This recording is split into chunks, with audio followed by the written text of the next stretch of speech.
happen just like that the other way. It's just that the outcome's delayed. That's the only difference. You can change your life today in this moment by making these decisions, and your life path will have veered. You will have changed direction. Your tree of life will move. It's just that it takes time for that new direction to bear fruit. Whereas you can poison the fruit in a second. You can kill a tree real fast. You just can't grow one real fast. But it doesn't mean that if a seed's planted and you're watering it, it's not growing. It just takes a second to get above the surface. I think you can solve a lot of male problems by getting in shape and making money. You'll still have problems. They'll just be smaller, and you'll have more resources to handle them. So let's talk about the making money part first. Fundamentally, in order to make money, you have to provide value to someone, either an employer or customers. But either way, you have utility, which you exchange for money. And so by making that a goal, then it means that you're going to increase your own usefulness. And so somebody who is more useful all of a sudden develops other ancillary skills around that utility that they can use in other parts of their lives. If you're good at sales, guess what you can do when you're talking to girls? You can use the same conversational skill set. If you're trying to negotiate a purchase for a car or a house or whatever, like those skills generalize, they transfer across domains. And so a lot of people think like, well, when would I ever be a salesperson, or when would I ever be an outbound, whatever? Like, it doesn't matter. It's not about that thing. The thing is, it's like real life skills actually do generalize. Like, this isn't elementary school or middle school when you're learning calculus or algebra or whatever and thinking like, when am I going to use this in real life? One, it is real life right now. Two, these skills do get used across domains. Of all of my friends who are centimillionaires and billionaires, to a person, they started in what I would consider a high volume sales environment. So that's either door knocking, cold calling, or some sort of in-person business where they had many conversations with strangers on a daily basis. And I think and I'm talking not like a month or 6 months, I'm talking like 3-5 years where no one knew their name. They were just some faceless representative that stood there at the door, saw people, sold memberships, sold insurance, sold solar, sold whatever. And the thing is like skill development happens through volume and feedback loops. So it's the number of repetitions you have times the amount of improvement between repetitions. Brute forcing the amount of volume definitely will help if you can give yourself feedback. I've seen people say, hey, I've actually made 100 pieces of content. Now this is like 1% of people because most people do nothing. But of the 1% of people who say, okay, I posted every day for a year, the thing is they didn't do the most important part, which is you don't just like make a video and post it just every day, like, hey, make a video, post it, make a video, post it. You have to look at what you did and what you could do better. Fundamentally, that is the cornerstone of feedback. And so you look at the top 10 videos you made over the last month and you say, okay, how do I do more of that? And how do I do less at the bottom 10%? And you just pick one thing that you did well there and you try and do it in every video going forward. And that develops a checklist of things to do so that you develop the skill.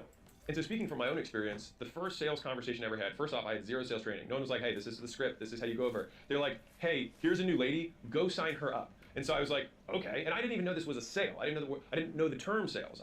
He said, go sign her up. And I said, okay. And so I walked over and she was like, hey, I want to know more about the gym. And I said, well, what do you want to know? And she was like, well, I mean, like, how much is it? And I was like, oh, it's whatever, $150 a month. And she was like, okay. And I was like, you want to sign up? And she said, I left my credit card at home.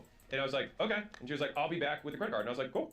And so I walked out, and it was like 2 minutes, right? And I walked out, and the owner, Sam, was there with a few of other gym owners. He had bought a few gym owners. And there was like 3 or 4 gym owners there.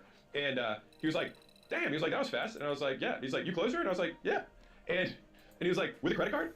And I was like, oh no, she's gonna go get it. She'll be back. And they just looked at each other, and then looked back at me, and then just started laughing at me, uncontrollably, like couldn't breathe at how dumb what I had just said was. And the thing is I had no experience. And I tell that story because so many people assume that like I walked out of the womb closing deals. You know what I mean? Like, hey, nurse, what are you doing later? You know what I mean?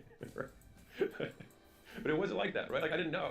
I didn't even know the term. And so, over time, I just started developing like, okay, well, what do you do? And I watched other people. So I was like, okay, they start with asking them why someone's there, ask them about their goals, ask them things that they've done in the past that didn't work. I was like, okay, that seems to work okay. And then when they ask them to buy, then if they don't want to say yes, they ask them more questions rather than just saying okay. So I started to develop at least an understanding of the framework of how sales occurred. But it still wasn't good, right? And so then I went through like that rocky cutscene period where this is where I'm very grateful for this, is that Facebook ads is when I started running them in 2013 were super cheap. And so it actually gave me so many repetitions. Because not only was I taking 15 to 20 consults a day in person, I was also working leads. And so I'm talking to strangers over the phone to set the appointments. And so all I got was just names on a list. And I would call them, set the appointment, like, who is this again? All of that. And by the way, if you are local, you just say the name, pause with a question mark at the beginning. You're like, John? And they'll be like, yeah. You're like, this is Alex. I'd pause, and they're like, who the fuck is Alex? I'd be like, from Facebook, you signed up for a blah, blah, blah, blah, blah, our thing? Yeah, I'm just calling to make sure that you're not a crazy person from the internet, and neither am I. I was like, we're actually on the corner of X and Y. I was like, right next to the 7-Eleven. They're like, yeah. I'm like, okay, cool. I just wanted to see what time you want to come by. I was like, we have the sweetest facility in the world. Not really, but it's at least pretty decent for this area. But we had 5 out of 5 coolness. And they would just laugh, and they'd be like, I can make it 6. And I'm like, 6 works. I was like, do you want a picture of me or just of the address? And they're like, just the address. I'm like, all right, sounds good. I'll text it to you and I'll see you later today. Right? So that kind of, like, notice like half giggles between each word. Like, it's showing that you're a positive tone person, high energy. And someone's like, man, this guy seems cool, or this gal seems cool, right? And so they're more likely to show up. They're more likely. Now, if I maintain that tone, if they give me an objection, I can pivot really easily. If I'm like neutral, or like, I saw that you signed up on the internet for our thing. Would you like to come in? They're like, well, tell me more about it. They're like, well, it's just, you have no room for messing up. And so I always try to have more rapport and bring a lot of energy. And the thing is like, if you've seen any of my content, I'm not naturally like a high energy person. I will continue to work, which is different than being like up here. And so I developed a lot of things to try and keep myself energized. And so I had a small trampoline that I would bounce on before and between every sales appointment. It sounds ridiculous, but I'm telling you, it's like $100. If you buy one of those little trampolines and you bounce either between sales calls or between people, like I'd have people coming in as I was still bouncing, and I'd be like, I know this is ridiculous. I was like, but try and be in a bad mood on a trampoline. You can't do it. You can't do it. You can't do it. I challenge you too. You can be in a bad mood. If you try jumping around like you feel like such a child, it's ridiculous. But what would happen is like I would also get a little bit of exercise, my blood would keep moving, but it's also just like mentally. Literally bouncing gave me a lot of energy for these appointments. And so I say this because I developed all of these things over time. And so if you're starting out, you're not going to be good. That's why you're new. You have no experience. But there's a difference between, there's a story that, I can't remember where it is, but there was a foreign kid who had never seen a banana before. And so the adult gave the kid a banana. And so the kid took the banana and then bit right into it with the skin and everything. And another child was like, you're such an idiot. And then the adult yelled at that child and said, no, he just doesn't know any better. And there's a very big difference between being dumb and being inexperienced. Right now, you just don't have reps. And so you're going to make a lot of mistakes, like biting into the banana, like for just letting someone walk away, assuming it's a close, and they say that they're just going to come back and call you with their credit card. Right? By the way, that never happens. Very rarely. But instead, you want to just peel that banana, you want to bite into the banana, bite into the orange, all of those mistakes as quickly as possible, and not judge yourself for making the mistake, and see the mistake as part of the process of being like, that didn't work. That didn't work. And if I develop enough of these doesn't works, then you just kind of walk the minefield and you get to where you're trying to go. And people are like, wow, you're so good at this. And you're like, oh, no, I actually just know all the things not to say in a sale. And then they end up buying. I just avoid all that. And then they buy. And to be clear, I think I have a similar piece of advice, but for very different reasons, of telling young men in general, or men, to work harder. And it's not because I think it's some sort of, beating your chest, I'm an alpha, whatever thing. It's just that for me, the point of my life is to become the best version of me. And in order to do that, I need to learn. Because there's huge discrepancy between where I am and where I want to go. And the discrepancy is going to get filled with skills, which means that I need to do repetitions to acquire failures that I can learn from to get better from. And if I can do more of that in a shorter period of time, I will learn more skills, and by definition, I will shrink the distance between myself and my ideal self. And so that is pretty much the only thought process I have around this. And I also believe that you need to be patient with outputs and impatient with inputs. So let me unpack that. Patience in general is figuring out what to do in the meantime. So when someone says, hey, be patient, what they just mean is figure out something else to do in the meantime.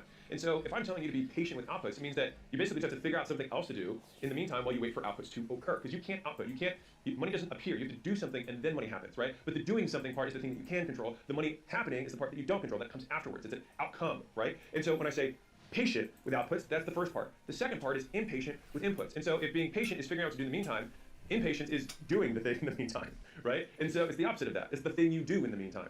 And so if you want to be impatient with the input is the thing. That's the action you do. And so by delineating that, if you hear yourself thinking, man, why hasn't this happened yet? You're talking about outputs. And that means, great, if I think that thought, I need to do more of this input, right? And so use your input, your action, your doing this, the thing you use your hands for, as your coping mechanism for your impatience with outputs. I want to say that one more time. Whenever you have that feeling that things should be happening faster, use action as your coping mechanism. I used to write this down a lot and say it, which was action alleviates anxiety. And so when I would have this anxiety about the future of like, why haven't I made it yet? Why are these other people doing better than me? Like, is this not going to work? What if I'm on the wrong path? Action alleviates anxiety. The only thing I could control is that I would work, is that I would get better. And the key point there was that it wasn't just working for work's sake, it was working with the intention to improve. And so you want to do repetitions because by doing things more times you get better at them, typically just by accident. But if you're deliberate about the point of doing this, when I started working at a gym, going from a white-collar job, it wasn't because I wanted to become a trainer for the rest of my life. It was because I wanted to learn the skills. And then I knew that once I learned those skills, if I owned a gym, then I would know how to do the training part as well, and that would be good for me. And so then when I was a gym owner, and when I started working at a gym, I wanted to own a big chain of gyms. That was my whole goal to start with. I wasn't getting into this for one. Like, I never had the goal of only owning just one gym.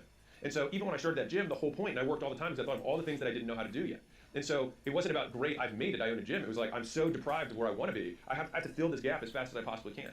And so that's why I spent so much time on this and got feedback from as many human beings as I possibly could who were ahead of me. So I want to say this clearly. Once I started my gym, one, I paid for a mastermind for gym owners before owning a gym.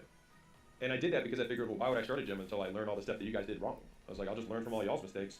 It sounds like a great deal for me. It almost felt unfair. I was like, yeah, okay. He said, don't start at one of those locations. He said, have good storefront. He said, make sure that you have, good parking. I was, ooh, these are all good, good things. They're like, don't go too big. I was like, okay, that's good. And they're like, make sure your rent's under this per foot. I was like, all right, make sure I got that. Right? And so I took all these notes and that I would have just made huge mistakes on the upfront.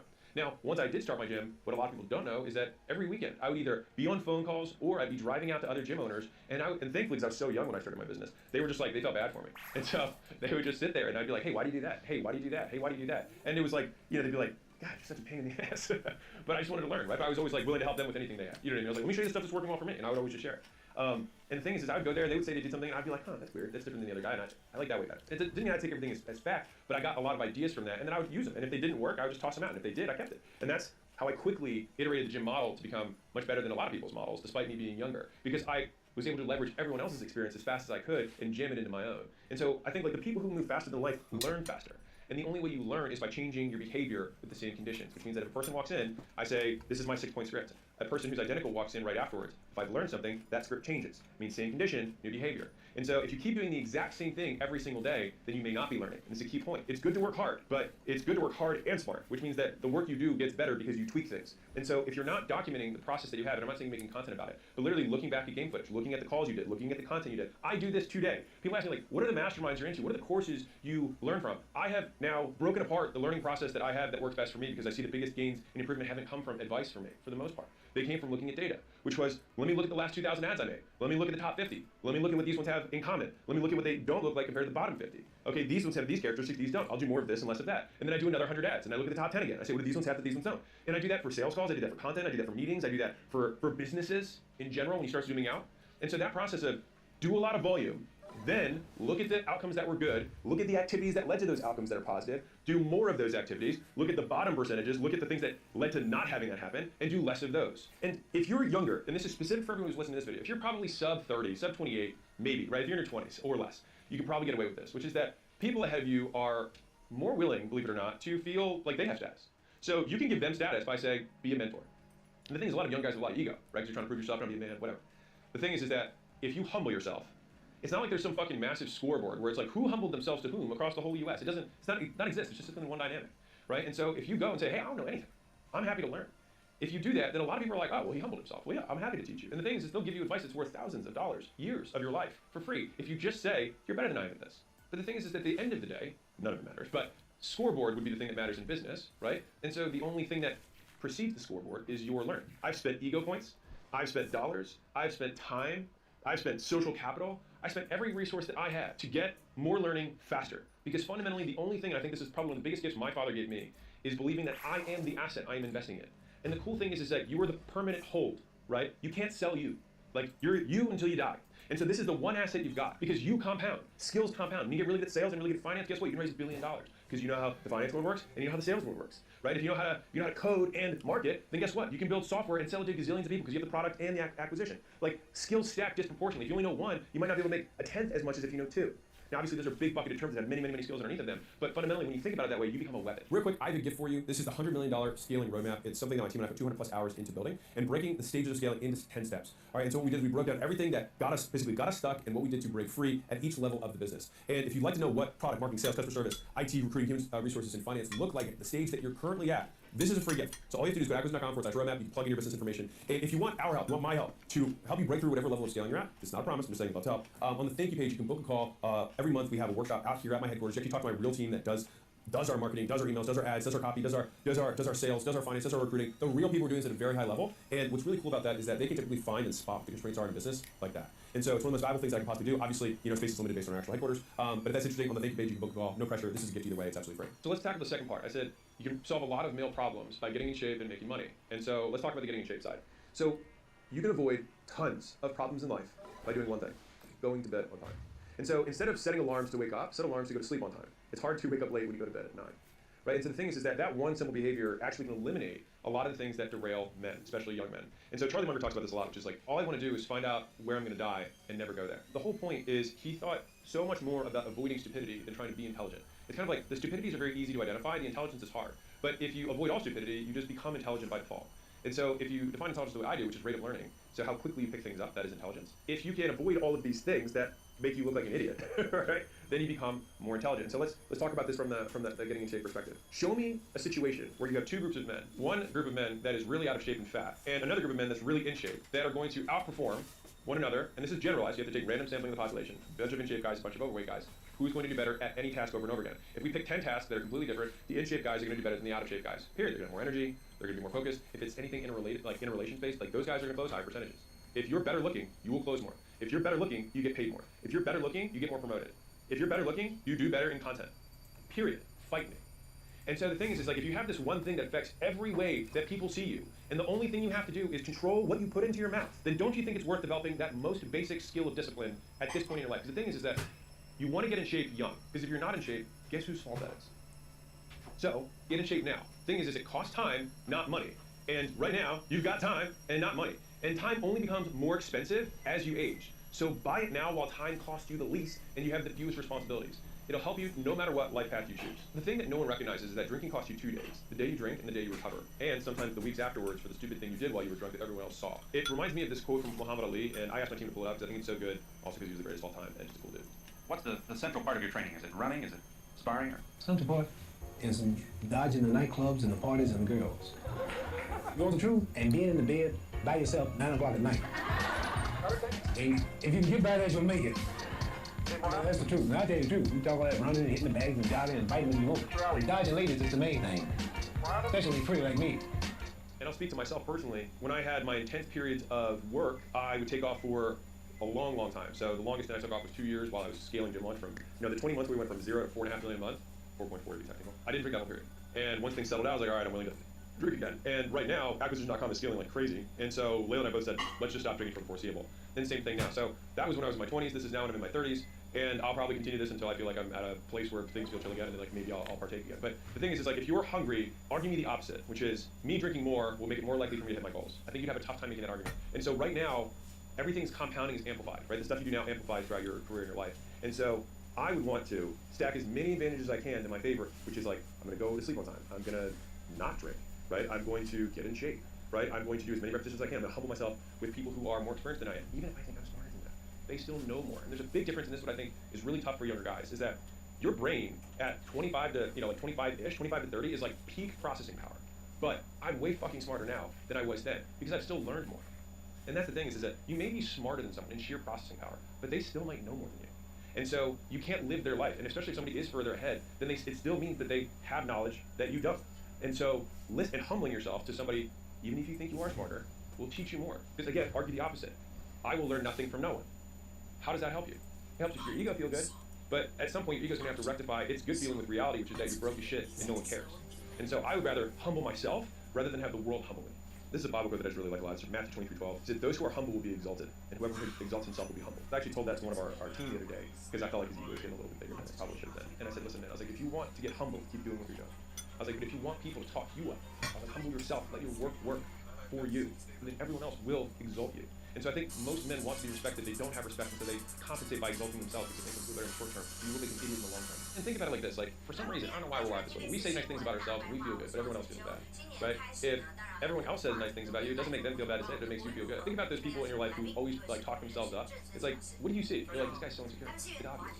And you look that way. You don't feel that way, but you look that way. And some of the things that you develop as you get older is the separation between how I look and how I feel. Which is like, oh, even though this feels good, I look dumb doing this. Your feelings can lie to you in terms of how well this behavior is serving you with your goals in the long term. And while we're talking about your friends exalting you and your friends saying you're cool, how much do their opinions of you really matter? Now this is going to take a completely different direction than you expected, which is you being humble is a description that other people would give to you, but it relies on you caring a lot of what they think, which is a double-edged sword. And the younger you are, actually at all points, it hurts you. It's kind of like the stock market. One person, two person, 1 day or 2 days in the stock market, it's just about sentiment. But how big the stock goes over a decade is about how good the intrinsic stock is.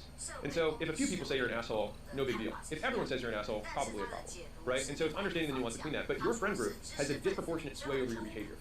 And so your reference group is one of the number one correlations with how big your life gets, or rather, the goals you achieve. Now, they've done this studies in terms of finance because it's easy to quantify, but your reference group, the people you compare yourself to, not necessarily spend much time with, but compare yourself to, are the ones that determine your future. And so sometimes you have to like your goals more than you like your friends. And every person who wants to do something in their life or has done something with their lives is going through the exact same chapter that you're going through right now. And it's the lonely chapter. It's the chapter where you don't fit in with your old friends, but you don't have the achievements yet to fit in with a new group of friends. And you're doing all this stuff, right? The free tutorials, you're watching these videos, and you're reading everything you can get your hands on. And you're trying to set up whatever your podcast is, your content thing, right? And you're going through it and you're thinking to yourself, like, is this even worth it? Because you're not seeing any signs of success. But the sign of success is the hate that you get along the way. It is the leading indicator. And what you can't do is bend the knee to their hate and try and fit back in and conform because it's comfortable and it's warm. It's like the scene in The Matrix when Trinity opens the door, the very beginning, the first Matrix, when Neo's about to take the red pill, and he wants to get out of the car. And Trinity says, you've been down that road, Neo. You know that road. You know exactly where it ends. And I know that's not where you want to be. And then he closes the door. And he gets back in and he goes, they go take the red pill. So right now, this moment that you're going through is Trinity opening the door and saying, you could go back, you could go party, you could go to the nightclub, you could say that this was just a hobby, you could downplay what you're doing, like, oh, I'm just trying it out, oh yeah, I'm not really that into it, it's just something I found, right? But then, as you're saying, you feel like fake because you're lying to yourself, you're lying to them about what your real intentions are. And in that moment, when you're trying to think about having that conversation, you remember exactly why you left, why it is that road, and you know exactly where it ends, and that's not where you want to be. And the thing is that your goals will stick with you longer than these relationships. Your goals will serve you more than these relationships. And this is the stuff that no one will tell you. I can tell you personally, I talk to one friend that I have from middle school and high school, right? I talk to one person, two people from college. And it's not like we talk all the time. I talk to them every 6 months or so. And so I say this because although these relationships feel like they're incredibly important in your life right now, they will disappear. The majority of these friendships are based on convenience. You're only friends because they lived in your dorm, they lived in your neighborhood, they went to the English class with you. But as soon as your conditions change, you change where you're at. Many of them will fade away because you'll develop new skills, you'll develop new context, you'll meet new people who are upskilled from them. And then you'll compare them to these people. And you'll be like, man, these are better friends. These are people who are more aligned with my goals. They're trying to grow. And I want to work all day Saturday. They're like, cool, I'll work with you. Rather than being like, dude, we're going on a pontoon boat. Where are you going to be? And you have to accept that as the price. And the thing is like, it's only if you want that. Like, if you want to live a life that is the same as everyone else's, then you can do what everyone else does. The only issue is when you want to do what everyone else does, but get what none of them have. If you want to be exceptional, by definition, you will be the exception. You will not be normal. You will be unlike the others. And so it makes sense that you would be in the out group. And it hurts as a human being because you want to be in the in group. It's part of our DNA. Shame is a real thing. And we don't want to feel that because in the natural world, if you're outside of the group, you have a much lower likelihood of living and procreating. So it's strong in our DNA to be in group. But the thing is that you're actually not in group or out of group. You're transitioning. You're between groups. And so in that lonely chapter, that's where you can do a disproportionate amount of work because you have no distraction. So you listen to the podcast, you read the tweets, you watch the videos, you consume the content because you know deep down, I can do more than this. And you begin to see the person that you could be and realize how far you need to go to get there. But despite how far away it seems, your goal, the best version of you, you look back down the dead-end road and you know that's not where you want to be. And so you keep going and realize that there's no turning back. Once you see the promised land, once you see what you could become, you can't go back. And if you're not sure who your real friends are, one, ask, is it more likely or less likely that I hit my goals with this person in my life? Just think about it. Like, if this person is in my life is more likely to hit my goals, then remove them. Because it's better to have friends who force you to grow than ones who accept you as you are. Because the biggest risk to your future isn't your future competition or your rivals. It's the distraction that you insist on keeping in your life rather than doing the things you know you should be doing with fun. Think about it like this. Imagine a competitor that you never want to go against. Focused, persistent, always learning, always improving, relentless, says no to everything but that which makes him stronger. You know what he looks like, you know how he acts, you know who he associates with. Great. That's future you. Now become him. You have to kill your current self for your new self to have room to grow. And so it's this constant appraisal of your skills and activities and saying, which of these makes me stronger? Which of these makes it more likely for me to hit my goal? And I just want to give you that frame because that single frame of, is this person being in my life make it more likely or less likely to hit my goal? Is this activity or this behavior that I do make it more or less likely to hit my goal? And I consistently just ask that question over and over and over again. And that is because for me, I do love my goals more than I love my goals. Because my goals will be with me long after they are. And so if you think about your relationship with your goals, and you put it on the same pedestal or higher than your relationship with your friends, you're going to lose one of the relationships. And the question is, which one is the one that's going to serve you more in the long term? That's a decision for you, but for me, I can tell you personally, achieving my goals has served me more than any one person has. And because achieving your goals is a generalized thing, it can open all doors to new doors. And so you do have to burn sometimes what you have in order to have what you need. If you want to impress poor people, outspend them. If you want to impress rich people, outwork them. And I can tell you this, being in the position I'm at, because I have tons of young men who work for me. And, I mean, they hear all the content that I make, and they know that. And so, if you lease a Ferrari for $5,000 a month or whatever, I know you're not rich.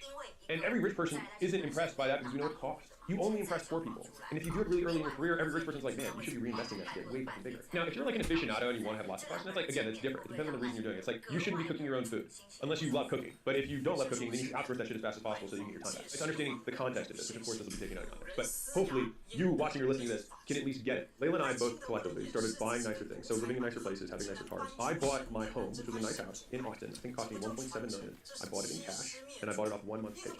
And so I want to put that in context to like, was it a ballin' house? Well, it was 6. I was super happy to be there. But where I lived before that cost me $1,200 a month. And so you're like, wait, 1.6. Right. We spend money, but by percentage, the amount of money we spend is inconsequential. If you want to buy the toys and you want to buy that stuff, I say, sure, understand one. Whatever you spend, you're taking away from the future. Now, there is always a point you have to balance between consumption and investment. If you never spend anything, you live your entire life and you end up with a big pile of money and you didn't enjoy any moment of that. I don't think that's the way to do it. But I do think there's a ratio there. I think that ratio depends on you as an individual. I can always over-index on investment because I want to become a really great version of me. And I think that's going to cost money and it's going to cost time. And I like to be ready for those opportunities because opportunities get bigger and have more zeros next to them. And there's no mastermind you get to at a certain level. You just do a deal with someone. And for me to pony up for the deal, I might be like, hey, you got to write a check for $10 million. I'm like, all right, I got to have that ready for just like on the sidelines waiting for opportunities, right? And so the idea is being on the defensive so that you can be on the offensive. It's living far below your lifestyle so that you can more heavily invest in the growth of the business. And so your lifestyle is your competitor's opportunity. There's you and other versions of you. There's Bizarro you, right? And Bizarro you wants to live this great lifestyle and has the Ferrari, the nicer place, and whatever. But when an opportunity comes along, Bizarro doesn't have any savings because he's trying to show face, right? The thing is everybody's trying to show face for hates him anyways because it looks like he's bragging. But also, they know how much he makes relatively. And they're like, God, he's got to be spending his whole paycheck. He looks irresponsible. There's zero advantage to being accurately judged. If you are strong, you want to appear weak. You want to have more money than people expect you to have. And so for me, when we did buy the Bentley, which I bought because I'll be honest, I got pressured into it. They're like, dude, come on, you make all this money, like buy something nice for yourself. And I was like, I guess people buy nice cars, so I bought a car from it. And I returned it 6 months later. And I lost $4 grand. And I was like, this is just a complete waste of everything. Like, I just don't care at all. Because you only need 3 things to win. You can write this down. The balls to start, the brains to learn, and the heart to never quit. And the good news is you already have all 3. You're just not using them. Because fundamentally, if you found somebody and they started, and they continue to get better, and they never stopped, they would win. Just think about it from fundamental basics. Like if I said, okay, think of a person who only did one thing, and all they dedicated their entire life to was doing that one thing and getting better and better at that thing. And they did it for 50 years. Do you think that person would not be incredibly successful? Of course they would be. Then why aren't you doing it? The problem is, it's never been easier to start a business. It's also never been easier to do nothing at all. And this is what I mean by your distractions are the things that are getting in your way, preventing you from doing the things you already know you should be doing but aren't. Right now, if I were to say, hey, go get in shape, what do you need to do? What you want to say is, oh, I'm going to go do some research to find the best program, to find the best diet. But if I just said, no, you can't look, make a guess. What would you say? I'd be like, well, I need to probably like go to the gym, probably do some weights, probably do some cardio, move a little bit. But I say, do you want to stay at the same weight? Do you want to stay at the same cardio pace? Or do you want to move those up over time? You probably say, I want to move those up over time. Like, okay. And then food-wise, like, do you want to probably eat more protein and eat like shit? Probably like, yeah. Like, well, why don't we just start there? Most of the things you need to do, you already know what to do, and you delay doing them by under the guise of having a better plan. But the reality is that your plan is always going to change as soon as you get new information. And so the point is to start, period, and learn. And it's giving yourself permission to have the humility to start a role that you know is not going to be your end game because you just see it as one tile on the painting that's going to become the version of you that you want. It's like, I got to start at this corner. I'm going to paint this corner up because I know that this cornerstone of experience in door-to-door or cold calling or media buying, whatever, is going to be something that I can build my whole career off of. There are maybe trillions of dollars, but at least hundreds of billions of dollars that are being made and dedicated every day to getting you to do that. It's not a fair fight. I want to be clear. It's not a fair fight, and they're winning. And so I love this from Andy Frisell. He said, personal excellence is the ultimate rebellion. And so I think, like, you want to be a fucking rebel, be excellent, and do it for you. Like, you want to stick it to the man now, just be great. Fundamentally, the point of entertainment is to get someone to pay attention to it. That's all entertainment does is pay attention to it, right? And so that means that you're not paying attention to the thing that matters more to you in the long term. And so every dollar, every minute of attention you pay to entertainment, whether that's porn, alcohol, going out to clubs, all social media in general, motivation porn, if you will, all of that is you not doing what you need to do to get to where you want to go. You just have to be able to do things without seeing immediate reward. Like if there's one meta skill that overshadows all of this, it's your ability to delay gratification. It's to delay a moment of reward. That's it. Like that's all you have to do. And in the beginning, you just have to be able to do it long enough to get one reward. And that reward is typically outsized in its strength. And then that will reinforce you sticking with it. Because the people who do work really, really hard, it's not like they're made of different flesh and blood than you. It just means that they had a short period at some point where they said, I'm gonna shut everything else off, I'm gonna go all in on this. And then when they do get that first feedback loop, like, holy shit, I made my first sale, holy shit, I got my first lead from an ad, holy shit, I got my first, $100, whatever, it doesn't matter. It's like you have some feedback loop for whatever it is that you're trying to go after that then encourages you to do more. You're like, oh, this can work. And then as soon as that turns out, you can get it done. If I had to sign a contract right now to be guaranteed that you'd be a millionaire in 10 years, but you couldn't make any real money between now and then, would you sign? Every person I've asked says yes. And so maybe if you are listening to this and you're not even saying, okay, I'm 30 millionaire, yeah, that sounds like a great deal. By the way, that's like 0.00 whatever, 1%, like no way. But if that's you, a lot of stuff takes much longer. And the problem is that when you're 20, you've only been an adult for like 3 seconds. And so the thing is that 3 seconds feels like a very long time. But I have this belief that older people are more patient, not because they're actually more patient. It's just because your perception of time speeds up. I can be more patient than a 5-year-old because for me, 1 year is not 20% of my life. So my perception of time shrinks. I might have the same patience as a 5-year-old. It's just that more time passes. And so if you are younger, then you have to just understand that. Your perception of time will speed up. And so you will be able to exhibit patience. You'll keep being able to do something else in the meantime because the meantime will pass faster. And so you have to over-index on it when you're starting. I mean, I've got guys on my team who are like, hey, what's my next career move? And they're like 30 days into their job. I'm like, get this in. Like, you still suck. Like, you went from suck to proficient. Like, you're not great yet. Calm down. Real world's very different from school, which you already, if you're watching my stuff, you already kind of have an idea about that. But I want to give you more of the behavioral definition around it. Is that with school, you have very clear directions and a clear outcome and a clear timeline, and you get graded immediately. That's kind of like the real world feedback loop. Right? Sometimes it's pop quiz same day, next day you get the feedback loop. Or even you finish the quiz, you go outside, and you're like, hey, what'd you get for 6? And you're like, oh, whatever, right? But the thing is that the real world is complete opposite of that. And so the thing is that beginners are paralyzed to make a decision because they assume the real world works like school and only has one right answer. But reality is that there are many right answers with only one wrong answer, which is doing nothing. And that's the answer that most people have. I was talking to Neil Patel, who's a friend of mine, and he just made this big tweet about this, but he and I had a conversation about it earlier. He has 2 friends. One who's a public CEO, found a company, took it public. You got another friend who found a company, took it public, took it back private, and then now only does private deals. The guy who does public and made all this money public is like, you gotta go public. And the other guy who took his company public and it was a big mess and then took it private again is actually richer than the guy who made his company public. Both those guys are billionaires. And both gave advice. And they had different advice. And so I don't see it as one is right or wrong. It's that there are many right paths, but only one thing will prevent you from achieving all of it, which is the only thing I'm trying to conquer in this video is getting you to not do the one wrong path, which is fear. Fear of not making it work. Fear of other people's disapproval who don't matter anyways. That you aren't cool anymore, or because you don't show up to social events, or because you don't want money on stuff that doesn't matter anymore, or you're not wearing the brands that they think are cool. Is all of that worth you for the rest of your life having the crushing feeling of mediocrity knowing you can do it? And I say, I can describe this because I've lived it. That's why I say it. I'm not saying that stuff's not going to happen. It absolutely will happen. It might even be worse than you imagine. But you will not die. And if you use the frame, does me losing all of these relationships and having more time increase the likelihood that I get my goal, or decrease the likelihood that I get my goal? All of a sudden, when you use the goal frame of the best version of you, all of a sudden it starts to make things a lot clearer. It's like, no, me going to this bachelorette party does not increase the likelihood that I hit my goal. And I'm not saying you have to make that sacrifice every time. But the thing is you're making a sacrifice either way. You're either sacrificing your goals or you're sacrificing that relationship. And so some of you guys are like, oh, Alex, that sounds unbalanced. I'm going to get a couple of comments from the fucking online therapists of like, I think emotional well-being and mental health is super important. Well, first off, the pendulum's going back. You don't give a shit about the soft stuff anymore. Thank God. But at some point, everyone who wants to achieve great things realizes that balance is a myth. And once they realize that, they become someone who achieves great things. At some point, every person who wants to achieve great things realizes that balance is a myth. And once they realize that, they become someone who achieves great things. And so there's this whole misnomer, this whole idea. Think about what mediocrity is. It's about being in the middle. The medium. It's being right in the middle, right? Balance. But anybody who is imbalanced is another way of saying more focused on the one thing will be better at that thing than you. And the question is just whether or not that thing that they choose to be better at will give them more leverage over all that other stuff later. And so, if you work very hard and you create something that's very valuable for society, I promise you will be able to find a hotter way. I promise you will have the money that you want. I promise you can buy the time that you want to have. You'll have all of that at your disposal. But if you choose the balance life, there's nothing wrong with that. I just see that there's balance over a lifetime rather than balance every moment of life. And so you might have seasons, like I took basically a year off during the last year of gym life. I just didn't really do a lot. So I had more time than anyone, and money, right? But I had seasons before that where I didn't take any time. And so I think if you expand your time horizon for what balance really means, so this is a softer way of explaining it, then I think that will, make you sleep all the time. But real talk, I work all the time because I like to do it. And I think that once you get a fast feedback loop in work that you like that also helps goals, then you're not going to do anything else. And it's not like I or some of the people that, it's not like the people that you look up to have some sort of Herculean work ethic or discipline. They like things that happen to also bring them stats. And that means that they went through a small period where they started doing that thing when they weren't good at it, and it didn't bring them stats, but they were able to make it through that bridge until eventually did start working and did bring them stats, and then they just kept going. So you just need enough gusto to start. And just get through that period. To just get through your friends saying, you suck for a little bit. And everything you start will not be fun because you'll suck. But getting good is fun. Getting better is fun. And so I get excited a lot of times when I see how bad I am at something that's new because I have enough generalized reinforcement for learning how to get better at things that you learn the skill of getting better. Like that's a meta skill. You learn how to learn. And so just see it as an opportunity to learn how to do anything better. So if you have a first thing, then that's the first thing that you get better. And then you learn the skill of getting better, you can apply it all over the place. So if you're a business owner and you'd like to scale, I'd like to invite you out to my headquarters for one of our scaling workshops where we help identify and solve your #1 constraint so you can start the year with lots of momentum. And so if that sounds at all interesting, click the link below, book a call with my team, and if you're fit, we'd love to see you. Some of you guys are listening to this and you're like, okay, this is great, I'm feeling awesome. The thing is that people, maybe it's you, are waiting for this perfect moment. But it doesn't come, right? It happens the moment you decide that you're fed up with waiting and decide to take action. And it only becomes the perfect moment when you look back on it, because today just looks like today. I had a conversation with a young man yesterday who said, listen, I have demons. And I was like, bro, you don't have fucking demons. I was like, shut up. And he was like, the thing is, I was so visceral with my reaction because I used to say it. Because I thought it made me confidence. I thought it made me serious. But you don't have demons. You're not self-sabotaging. You don't have mom or dad issues. What you have is a lack of skills in how to behave in a certain condition. So when you say you have demons, what it really means, if I say, okay, what do you mean by that? Define that. Define having demons, right? Most people say that they don't mean they actually think they have spiritual demons inside. I'm not even gonna touch that. What they really mean is that under these conditions, I behave a way that is not ideal. And so what that means is you have a skill deficiency. No shit. You're inexperienced. Of course you have a skill deficiency. You don't have demons. You don't know how to be consistent.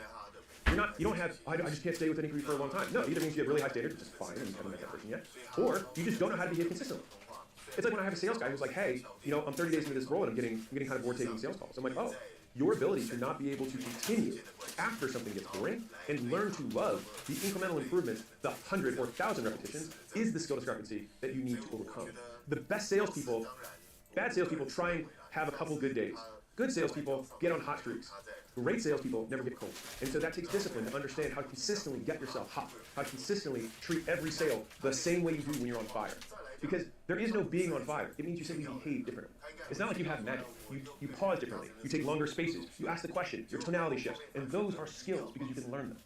And so this whole thing of like, this is young man, I'm traumatized. First off, you don't know a fucking definition of trauma, all right? Trauma is a permanent change of behavior from an aversive stimulus, meaning something bad happens and forever it changes how you act. Now, if we understand that as the definition of trauma, is trauma bad? Well, if I touch a stove and then I never touch a stove again when it's hot, is that trauma bad? It permanently changed my behavior from an aversive stimulus. Is that trauma bad? Well, it prevented me from burning the house down, from permanently damaging my hand in the future. No, I'd say it was good. And so this whole appraisal of your past being tough, or you don't understand, bro. No, and no one cares either. They don't understand, nor do they care. And so all anyone is going to care about is how you act, how you behave, what you do based on a series of conditions. And so you just need to expose yourself to the conditions so that you can get the repetitions, so that you can learn how to overcome it. The thing that determines whether it's good or bad is whether it creates a behavior that's conducive to your goals. And so that means that fundamentally you can have a stimulus, like touching the stove, that creates a behavior that is conducive to goal. And that way, trauma was good. So, by the way, parents, when you punish a child, the hope is that you traumatize, is that you permanently change the behavior from an aversive stimulus. It's just that people don't define words and they just shout them all over the place. They say it's stored in the body, it's energy. It's like, no one even knows what the fuck that means. Show me on someone's body where it's stored. Give me an x-ray. Show me where it's not. Come on. Like, you're saying you're storing your emotional trauma from your father in your liver. Like, I can just say words and make things up and get people to nod if I say them with conviction. It doesn't make it true. And so you may have been fooled. Because sometimes it's more convenient to say you can cast your power onto this thing that happened that was outside of your control as the reason why you can't be successful. Because it's easier to say that than to say that I chose not to do anything about it anyways. And again, listen, you can do whatever you want. You can just keep wallowing in that. You can keep saying that that's the reason. And wherever you point is where your power is. Right? But the only time that you have more power is if you say it's on you. Period. Because all of those things may have happened. And they may have all been terrible. And what are you going to do about it? Right? Because the only like, no one cares. Like, the world doesn't care. You care, which is fine. But like, no one else does. And the sooner you realize that, the sooner you start doing something about it. And so, also, think about this, the equal opposite. If trauma can create good things, it also means that good things can create bad behavior. And so, if you win the lottery and then you have all these behaviors that happen afterwards that are negative, then was it good for you? Like we talk about these rich and privileged kids because it creates behaviors that actually make it less likely that they achieve things later. And so, just think about what occurred and what behaviors you take as a result, and separate good or bad from it, and just think, does it make it more likely that I hit my goals? It makes life a lot easier, and then it stops you from speaking in voodoo and speaking and appealing to mysticism and magic. Like there's this force around it. Like, dude, no. Like you had a girl who cheated on you. Okay. Now what does that change about your behavior? I have trust issues. No, it just means that under these conditions, you are slower to give someone access to your bank account, or slower to move in with someone. Comma, who cares? And is that a bad thing? And so I'll walk you through a 3-step framework that has been unbelievably valuable to me. This is from Dr. Cashy. Logic, evidence, utility. Logic is, what does that mean? So you have demons. Okay, what does that mean? Define it in terms of behavior. What does that mean? Okay, got it. Now, how do you know that? Evidence. So you say, I have demons. We unpack that and it means that for you, you self-sabotage, which again, define that. Okay, it means that I show up late to meetings after I get into a job after 2 months of being on time. Okay, so after 2 months of being on time, you start being late to stuff. That we translated from I have demons to I self-sabotage to that is the behavior that occurs. Got it. Now I would say, how do you know that? Now, a lot of times people are like, well, it's happened. But when you actually look at it, like it happened 3 times over in my last job. Okay. Is it really a problem as you define it, or it happened in those 3 occurrences? Okay. Got it. So now you know. Now most times people are like, I don't have any data. And you're like, okay, so then this is basically made up. And when I say made up, I'm not saying it's like you are a liar. I'm just saying that humans work in narratives. And a lot of times we add narratives, stories to things that don't actually mean anything. But it's convenient and it's fun. We like talking about it. But it doesn't mean it's true. And so then you move to the third one, which is, and so what? Utility. Who cares? Why does this matter?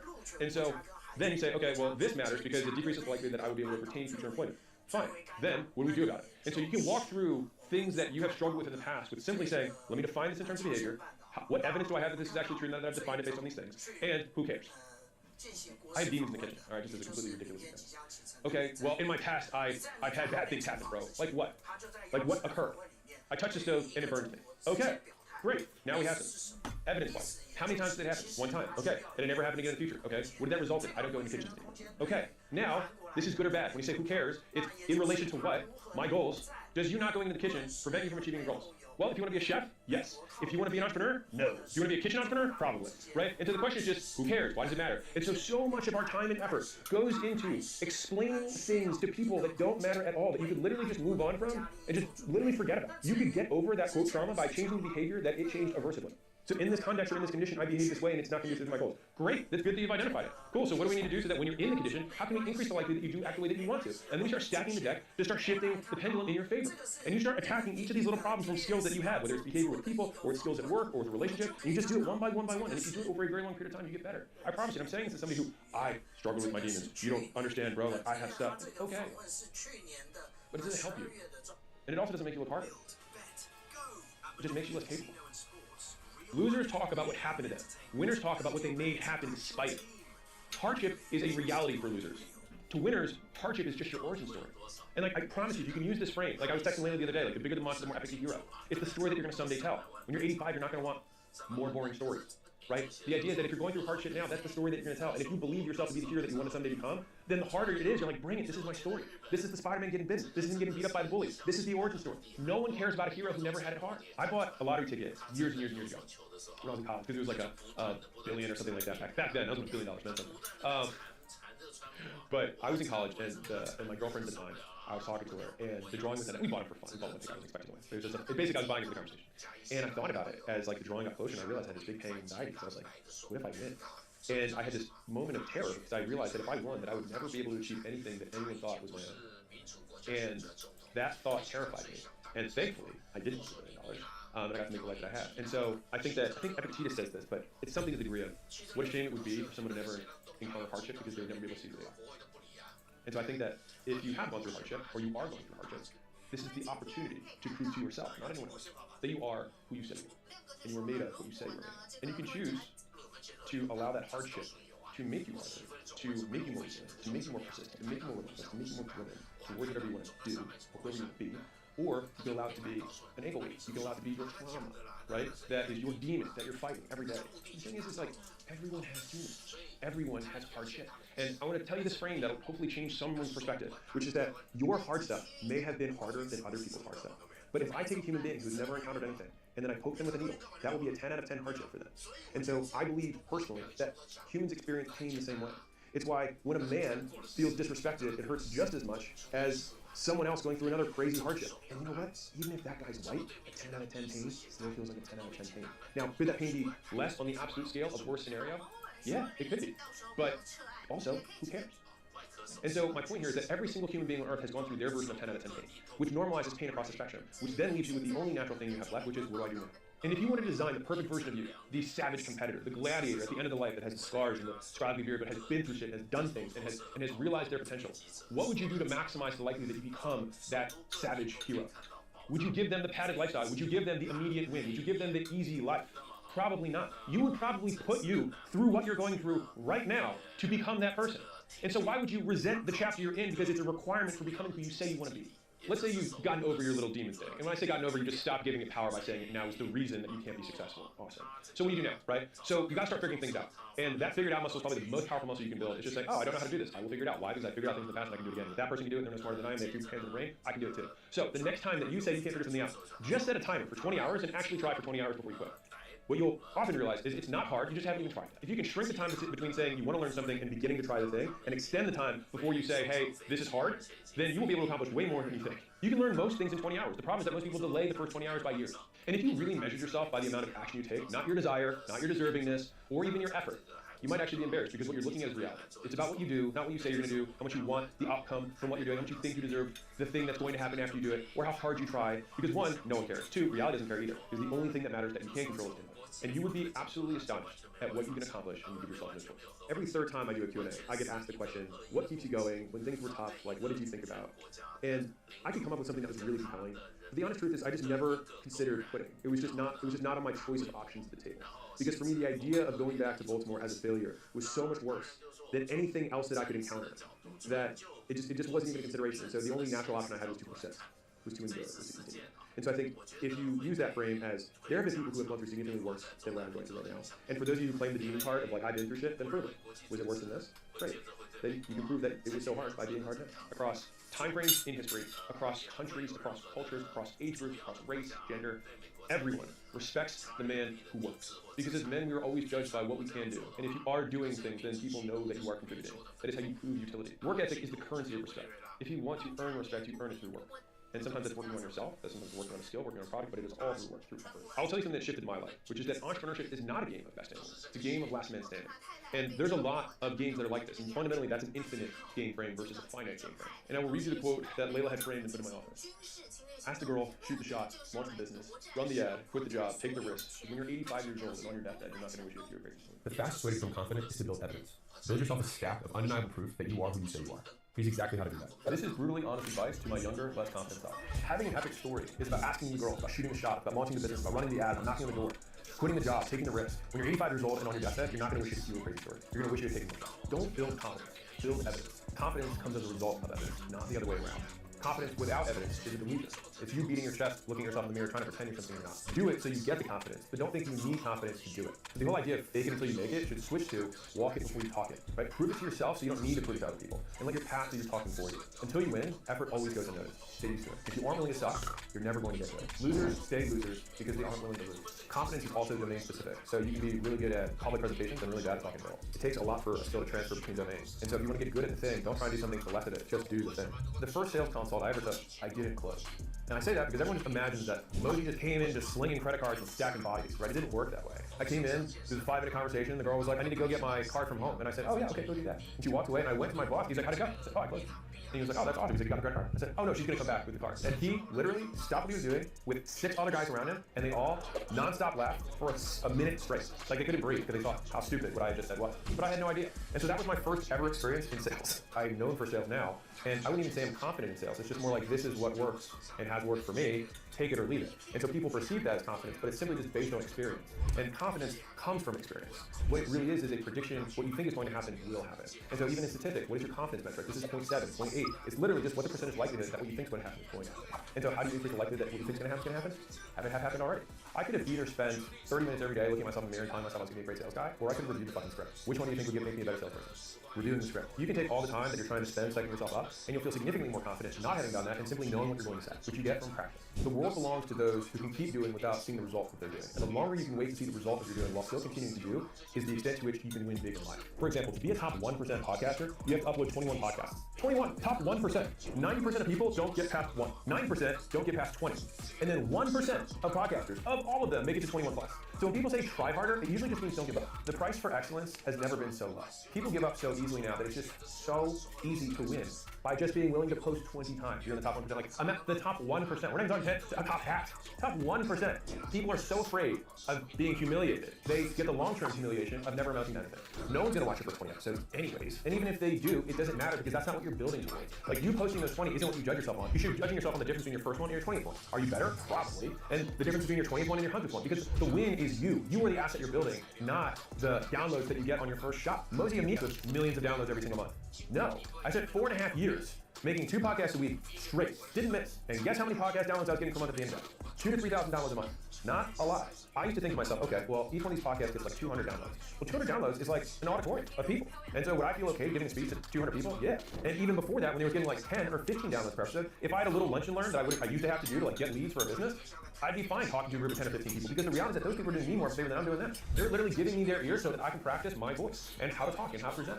And it was only at year 4.5 to 5 when things started taking off. And you know what the 2 things that changed are? One is I changed it from Gym Secrets to just the game, which was a business thing, so it made it more applicable to more people. And the second thing, here's the real one, is that I sold a company for $46 million. And so people are like, oh, what does this guy have to say? And the big thing that everyone misses is people try and dissect my content. The message is 10% of how people consume it. 90% is the context around the message. So Elon Musk can tweet on the toilet and be like, I'm on the throne taking a shit, and it'll get 1 million likes. Why?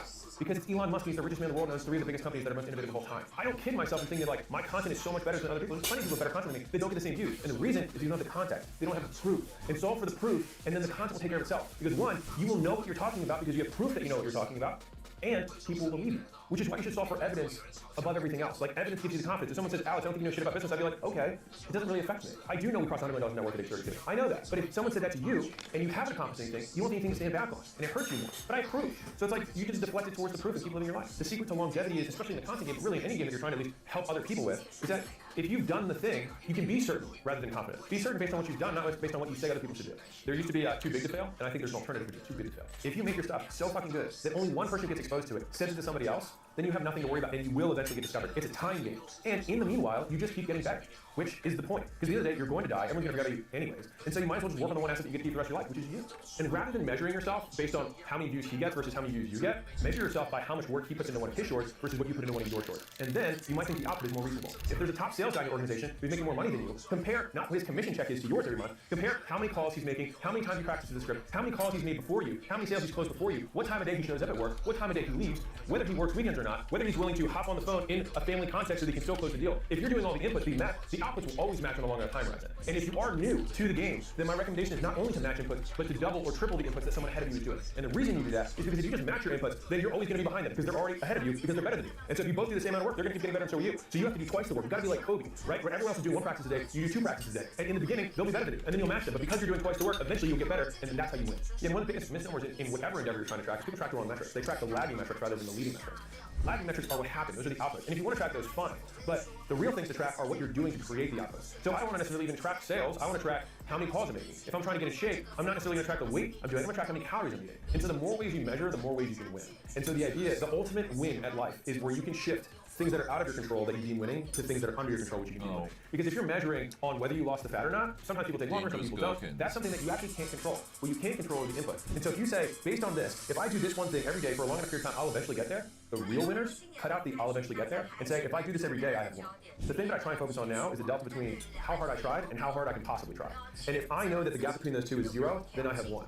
And I've decided to spend an inordinate amount of effort trying to make that my definition of winning, is that there's nothing left in the tank. If you get into a harder career path, or one that takes more reps to get good at, or more reps to get into, then every day you can win based on saying, like, everyone else has 100, I do 250, and I have nothing left to give, I won. And that should satisfy you. And if you're obsessive on the external things, that takes too long, and you will give up too soon. One of the things that took me too long to learn was the difference between the finite and infinite frame. And so finite frame is where you have known players, agreed upon rules, and a way to win or lose at the end when the game is over. In infinite frame, you have known and unknown players, no agreed upon rules, and the point of the game is to keep the game going. And all the greatest games that I've ever participated in, marriage, health, business, you don't win at marriage. The point is to stay married. You don't win at health. The point is to stay in shape. You don't win at business. The point is to stay in business. And so, by default, if you don't give up, you win. And so that's the big frame shift, which is why leaving everything on the field is the way you have to define winning if you want to win in the long term. Anything worth doing takes great time. If you stick with it and you make that the win, you'll notice that the external win will just happen on its own. And if you really commit to that perspective, it won't even mean much to you. Because if you make that everything, it's the same thing with the guys who win the golds and they kill themselves or win the championship and then go to these massive depressions. It's because they're playing the wrong game. When Kobe was asked shortly before he died, like, do you think that you're somebody who's afraid of losing or do you think you're somebody who loves winning? He basically denied both frames. He said, I'm paraphrasing, I just love playing to the best of my ability. And that's what he measures himself off of. The fact that the world chooses to measure him on the fact that he won so many games, that's the world's problem, not ours. It's saying, I'm game master, not a player. I choose to play by these rules, and as long as I'm playing, I win by default. It's because I'm not accepting the world's rules for winning, I make my own. An easier analogy here is, and this is a Naval Ravikant quote, he said, what looks like work to other people should feel like play for you. If you look at an artist and he's painting, you're like, hey, how soon are you gonna finish that painting? The point for the artist is to paint. He'll finish that piece and he'll start the next one. But the process of painting is the thing that they enjoy. And so the idea is that if you can commit, and the broader you can generalize what you're committing to, the easier it will be to stick with it. So you might be like, I love making calls, but I hate entering things through CRM. Well, both of those are required for the role of sales. And so I prefer to chunk up a level and say, I prefer to do hard work because of what that work does to me. Then, whether I'm putting shit into the CRM or editing a document or having a hard conversation, all of those things are difficult, and I see those as all contributing to the person I ultimately want to be until eventually I die and it won't matter anyways. And so the only asset that you really get to keep with you is your character, and that's the only thing you keep building. And so if you make the character the W, at the end of the day, did I not contribute to the character of the person that I want to become? If that's the W every day, you can never lose. If you have your menu option of things that you can do in life, just remove quitting as one of them, and then try your next edge. And if you are in that Rocky cutscene, and you're 2 months in, 3 months in, remember that the Rocky cutscene in the movie lasts a couple seconds, and the Rocky cutscene in real life might last a few years. And so whenever I get to a low point where I think, I don't even bother doing this, I just like to remind myself, this is where most people stop, and this is why they don't win. And as far as this is going to sound, the best thing that I ever did was not listen to other people's opinions about my life. They don't want the best version of you. They want the version of you who best serves them. And unfortunately, the closer people are to you, the more similarly they'll see themselves in you, and the more your success will make them feel bad about themselves. And I can promise you this from somebody who might be a little further. I have more people who root for me now that I've already won than people who rooted for me along the way. No one is doing as well as you think they're doing. So by comparison, everyone's better off than they think. Because the cumulative median, visually, is probably 3 times higher than what the actual median is. And so if you're like, oh, I'm average or slightly below average compared to the perceived median of society, you're probably way above average. And that's okay. And being above or below average doesn't even matter anyways, because you've got a lot of innings left. There's a lot of quarters left to play.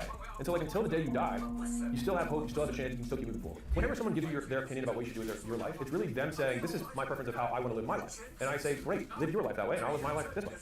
Because me living my life has no effect on it.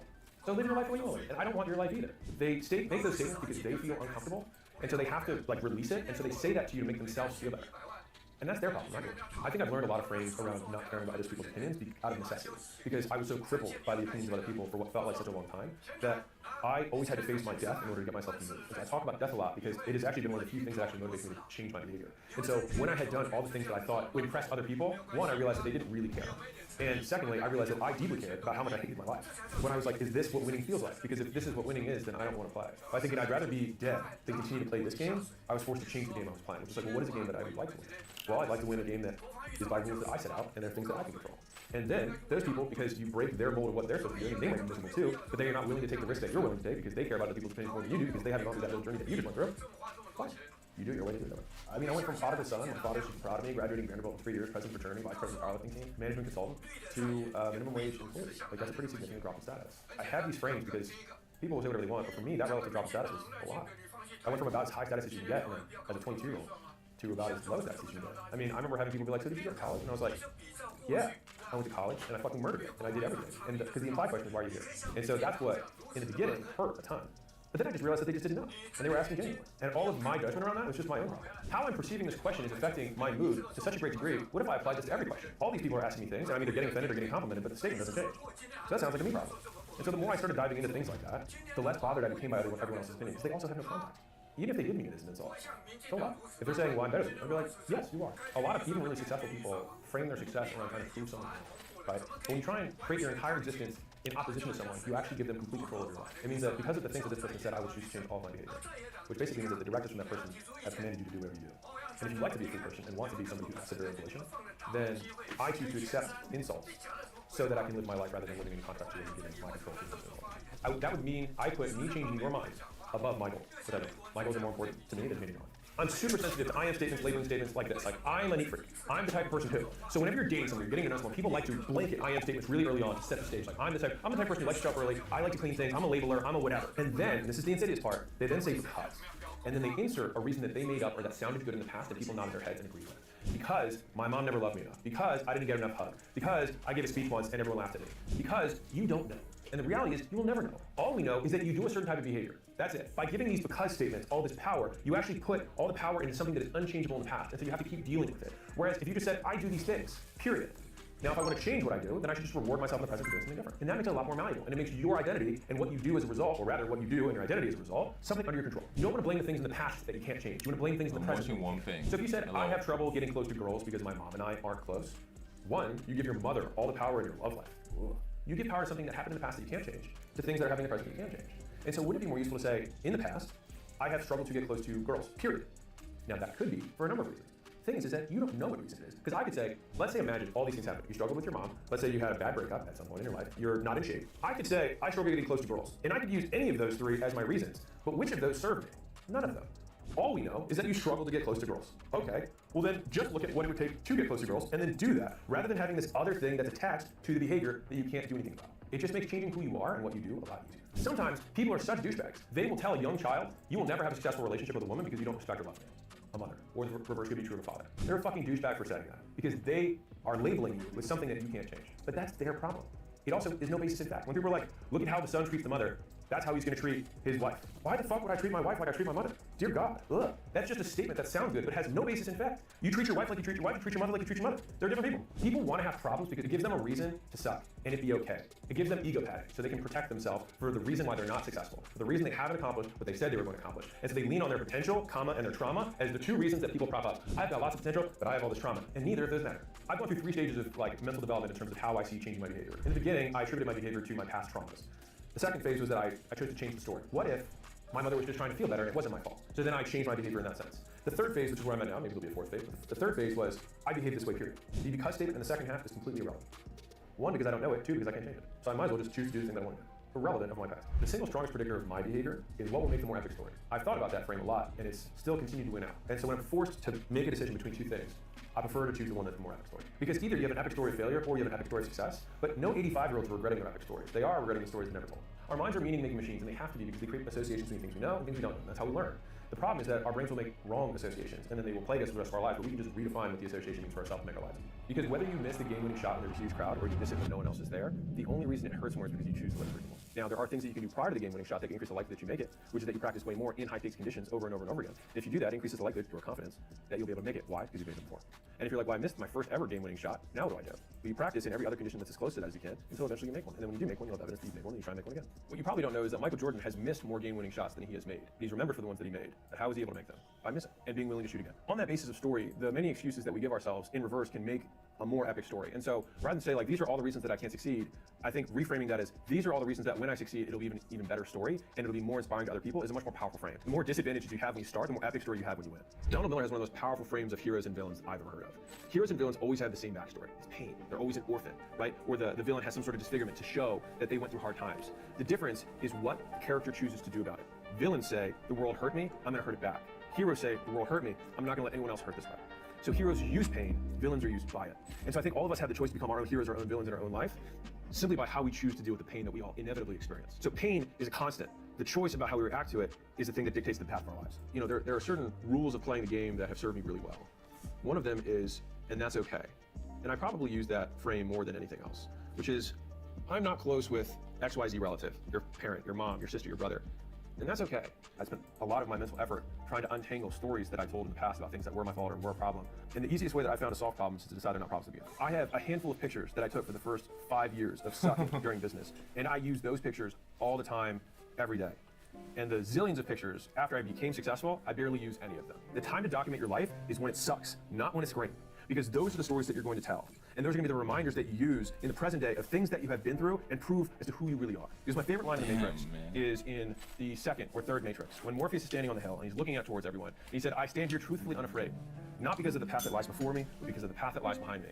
And so the struggle period that you may be in right now is the path behind your future self that you are building so that that man or that woman can stand on the pulpit and look at you straight dead in the eyes in the mirror and say, I'm confident and I stand truthfully here unafraid. Not because of what I said my goal is going to be, but because of what I've been through to get here. And so here's my advice to my younger self. 1.7. Document your life more. Otherwise, you'll forget the details. And the details are what make it worth remembering. It's the times you're sleeping on the floor. It's the time the person walks out and you missed the 7th sale that day. It's the time when your bank account at its absolute lowest. It's when your car breaks down on the side of the road and you're like, what am I going to do now? I can barely afford this. Right? Those are the moments, the ones that you want to ignore, the ones that you want to look away from, that are the ones that you need to capture, because those are the moments that you will tell in the future of things you got through. Because no heroes are heroes without epic monsters. And the bigger the monster, the greater the hero. When I was poor, I didn't need motivation. I needed someone to give me tactical advice. If I could talk to my younger, poorer self, this is what I would say. This is more brutally honest advice to my younger, poorer self. This advice is only for somebody who wants to make more money, grow in their business, grow in themselves. People obsessed with their morning routines make less money than people obsessed with making money. People work, sacrifice, and then they get rich. Then they fill their time with weird routines. Then they forget how they got rich in the first place. And then they tell other people the weird routines made them rich rather than what they actually did, which is whatever it took, not some 3-hour morning routine. There was a kid who DM'd me who said, hey, I've been working with this business coach and he has me doing a morning routine. Could not make this up. After I do my grounded walking, I do my gratitude journal, I do my list for the day, I do my ice plunge. He's like, after I do that, it takes me about 3 hours in the morning to get all that done. He's like, I barely have any energy to like actually get work done. I just said, I'm gonna give you the biggest hack in the world. Cut the 3-hour morning routine, replace it with 3 hours of work, and I promise you'll get more done. And he messaged me back a week later. He was like, dude, it changed my whole life. I'm getting so much done now. I was like, what a fucking concept. If you work more, more gets done. And I love just looking at this. It's like, what actions do I have to take to get what I want? Anything that is not that is a distraction from it, period. If it takes you 5 minutes to feel 20% better and you can actually measure that your output goes up by 20%, then cool, that makes sense. So I'm not against doing things. I'm against doing things for the sake of doing them. And so one of the biggest issues with learning and education, as humans do it, is that we make correlations to things that are approximate, they're close to one another. Tall people play basketball, I should play basketball to get tall. We make these very mistaken correlations. What we should look at is what it took to get there, not what they're doing now. So the better advice is to look at what someone was doing on their way up, in the grind, mirror that more than what they're currently doing at the top of the mountain. So it would be like assuming Warren Buffett is rich because he drinks Coke. I drink probably 5 12-ounce Cokes a day. All you have to do also on the corollary is, are there other people who drink Coke who aren't rich? I've had probably 10 different podcasts seed the premise, do you think that the fact that you had a hard childhood has created the success today? And I would say no. I would say the work that I did created the success, and all we have to do is look at all the other people who had bad childhoods who aren't successful, and I think there are way more of those than there are that are, to prove that it actually has nothing to do with who's successful. There's also people who didn't have bad childhoods who are successful too. And so it's just that many people have bad childhoods, some of them become successful. And so that's why trying to figure out why something happened, I have spent less and less of my effort trying to do that, and only look at what actions created a result, rather than looking at intention or anything else that's amorphous that can't be measured. 30 isn't the new 20. It's an excuse to take 10 years longer to accomplish the same thing. You can die when you're done. Until then, keep going. In your 20s, you're young, you can fuck around, it doesn't matter because life is long. Number one, that assumes that you're not gonna die. If you're in your 30s, you know someone in your high school class who died. And it's not just the drug overdose people, it's the people who got shot, got in a car accident, had weird brain cancer. I've had all of those things happen to people that I went to high school with. In one way, I think it's a little bit arrogant to assume that you're just going to live, because it means you can waste your life, and I wholeheartedly stand against that. The second translation around that I think has hurt a lot of people is that they can do what I would consider dead-end jobs. And that means jobs that don't have any direct correlation to your personal growth. It has nothing to do with pay. You can work for free and grow more than anyone else. This is not saying that you need to go into a season of earning in your 20s, but you do need to be setting yourself up for growth, in my opinion, if you want the big ultimate outcome. And so most people that at least consume my stuff, they want to be better. They want to grow. They want to get in better shape. They want to have better relationships. They want to have a better business. They want to be, bigger in every way. They want to expand. If you spend the decade of your 20s not growing and not investing in your skills and your education, if you do that in your 30s, you're going to be further behind than somebody who starts in their 20s. You're going to be a decade behind. Nowadays there's kids who are starting out the entrepreneurial journey when they're like 13. And so when they're 23, they're Mr. Beast. He's young, but he's actually pretty old in business terms because a lot of people start their business journey in their mid-40s. And so if they're 50 years old and started their business 5 years ago, Mr. Beast has twice the amount of time in the ring under the bar that they do. For me, I want to start my time clock on paying down my ignorance debt as fast as humanly possible because the debt is a constant for everyone. All of us are trying to pay down that debt as fast as we can, and taking a decade, arguably one of the most productive decades of your life, and not paying down that debt, you just sit in such a deficit compared to your peer group. Some people might watch this and be 30 or 40 or 50 and be like, well shit, I took the wrong advice from the wrong guy. Guess what? You're gonna die, it's not gonna matter anyways. Big deal, whatever. The best time to do this was start when you were 10 and get born to an entrepreneurial parent who got you in their small business and invested in all of your education as a homeschool student and taught you all the ways of the Jedi. But you probably didn't have that. And so the second best time is to start now. Because let's play out the alternative. How much does it serve you to just say, I guess I have no chance? Okay, die. There's nothing left for me to do. I will relinquish the remainder of my living days and years because I choose to lose. And that's a choice. And if you want that, that's cool. The idea of quitting simply because you're older, because you didn't do something. Everybody doesn't do things that they know they should be doing now. And that's because you're always going to know more in the future than you do in the past. And so it's a faulty premise to say that I'm not going to take action today because I didn't know something in the past. Everyone doesn't know anything in the past. But all you can do is take action with what you know today. And by taking action, you have learned. And so you actually take one step to making your first payment on ignorance debt through actions, not words. I mean, I think a lot of people know the story of the 30-year-old barista. If you love that, then do it. You know what I mean? Like, I have no judgment on what you do. If you don't love that and you wish you were doing something else, that's what I would say I have a problem with, which is why are you not doing it? And I think diving into that, which is usually some sort of fear, some sort of anxiety, some sort of fable that they believe that isn't true from someone else, and just trying to zone in on like, why am I not doing it? And taking 2 steps closer to it, not just like, because I don't know what I'm doing. Well, duh, okay, neither does anyone. What are you doing about that? Just defining it to what actions am I going to take as a result just makes life a lot easier. Let's figure it out. It means that I'm going to read 2 hours a night on a specific subject until I feel like I can make a decision within 30 days on what I'm going to do. Great. That is something I can do and I can measure whether I did it or not. You have seasons of earning and you have seasons of learning. I had this kid who reached out, he was 18 years old, said he was going to edit videos for us. When he came in, he said, I want $100,000 a year as an editor, as a starting job. His reasoning was that somebody else had offered him that amount of money. I want to make this statement because I think it's logical and also stupid. If you're optimizing for your earning potential in your 20s, you're missing the fucking point. This individual has the potential to be on a team that has a massively, globally recognized brand in terms of media. And from there, learn how to be way better than they currently are, and then become a creative director at another company or at one of my portfolio companies. Like, that is the career path. And instead was comparing that to something that he would make $100,000 a year and be the only person in the department, and no one there knew anything about media. And so he wasn't going to learn, he was going to earn. Whereas somebody who got into the big leagues and learned 10 times the skill set, then 10 years later is either starting a multi-million-dollar company or heading up a multi-million-dollar division in a billion-dollar company. And the potential is so much wider because 10 years from now, someone says, what's your experience? It's like, well, I worked at a real estate firm and I made their social media content. Who gives a shit? Whereas if you're like, I work for one of the biggest media companies out there, everyone will give you the job offer. And that is when you can choose to earn over learn. But people make the trade too soon because they compare themselves to people on social media and think that the 0.0001% is the norm. Whenever you choose to earn rather than learn, you're right hooking life and saying, I'm no longer going to develop and this is good enough. And so if $100,000 a year is actually good enough for your long-term goals, then do it. But I would imagine that it probably isn't for what you really want to do long-term. And I'm using hundreds, 6 figures as a placeholder. It can be whatever number you want. When you make that decision that you're no longer going to learn, that's when you stop growing your potential to learn more. I say this because that's what I did. I had a white-collar consulting job for defense contracting, I had a top-secret clearance, I had everything that looked good on paper, space, cyber intelligence. I had a 2 to 3 year path clearly for getting an MBA at an Ivy League school, and then decided to drop all of that and start working for $13 an hour at a gym after I graduated magna cum laude in 3 years from Vanderbilt. I know what I'm asking people to do, and I'm not asking them to do something that I wasn't willing to do. And I think that I might have even a more extreme version that most people are having to live with. Trying to say like, well, I can't figure out what I want is a really paralyzing place to be that I think a lot of young people are in. Is like, I want to find my passion, but the big misnomer is actually a language issue, which is that people say they want to find their passion rather than they want to build it or create it or learn it. And so like, I can promise you that if you're good at something, you like doing it. And the only way that you get good at something is by doing things you suck at and doing a lot of it.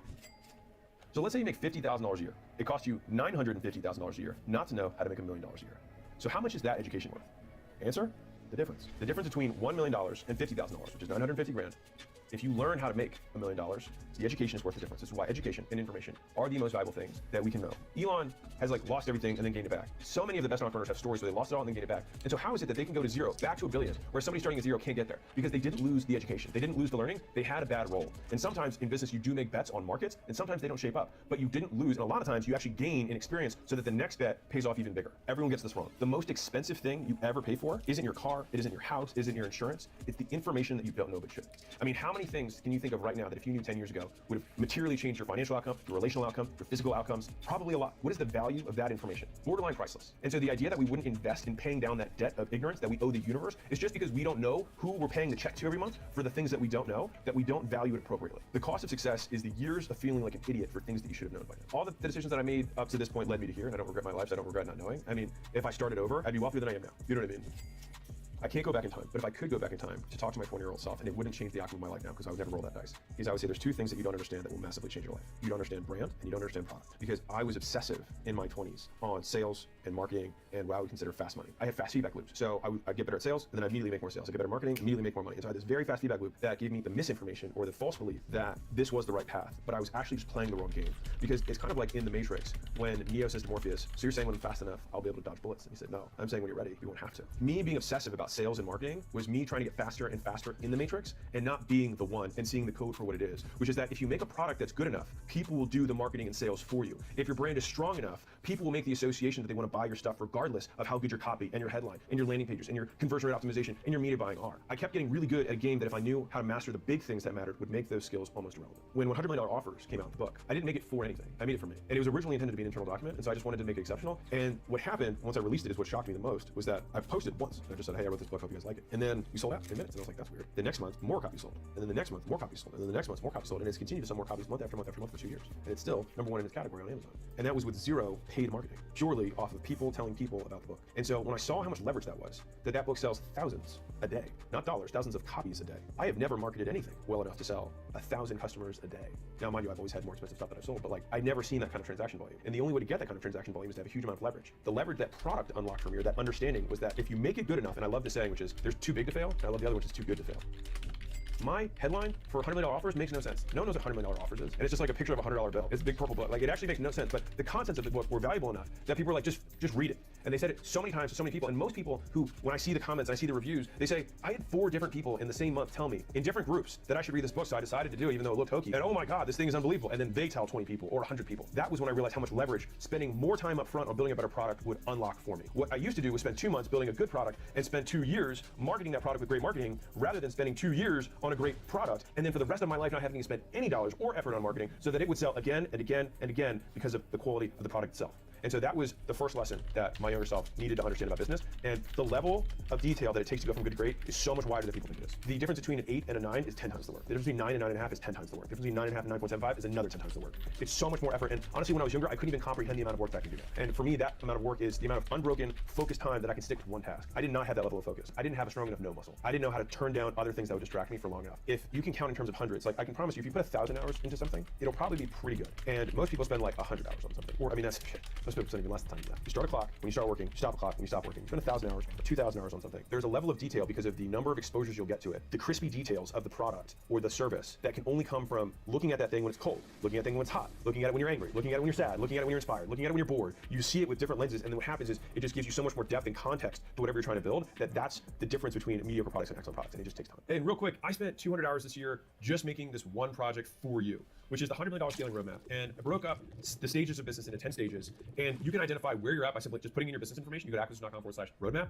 and it'll spit out this custom report that tells you what the constraints are at that current level and what you need to do to graduate and get to the next level. This is our gift to you, absolutely free. On the thank you page, you can book a call with our team, and we'd love to help you figure that out and ideally get past it. In an ocean of volume, which there's more commoditized products and services today than ever before, there's outsized returns to being #1. It is an even bigger winner-take-all market now than it ever has been because of social media and the ease of letting other people know about stuff. If you are truly the best, everyone will know. And if everyone knows you are the best, you will have more demand than you can possibly do. People think that word of mouth is dead, but there's literally never been an easier way to go viral in a literal sense from people telling other people about stuff.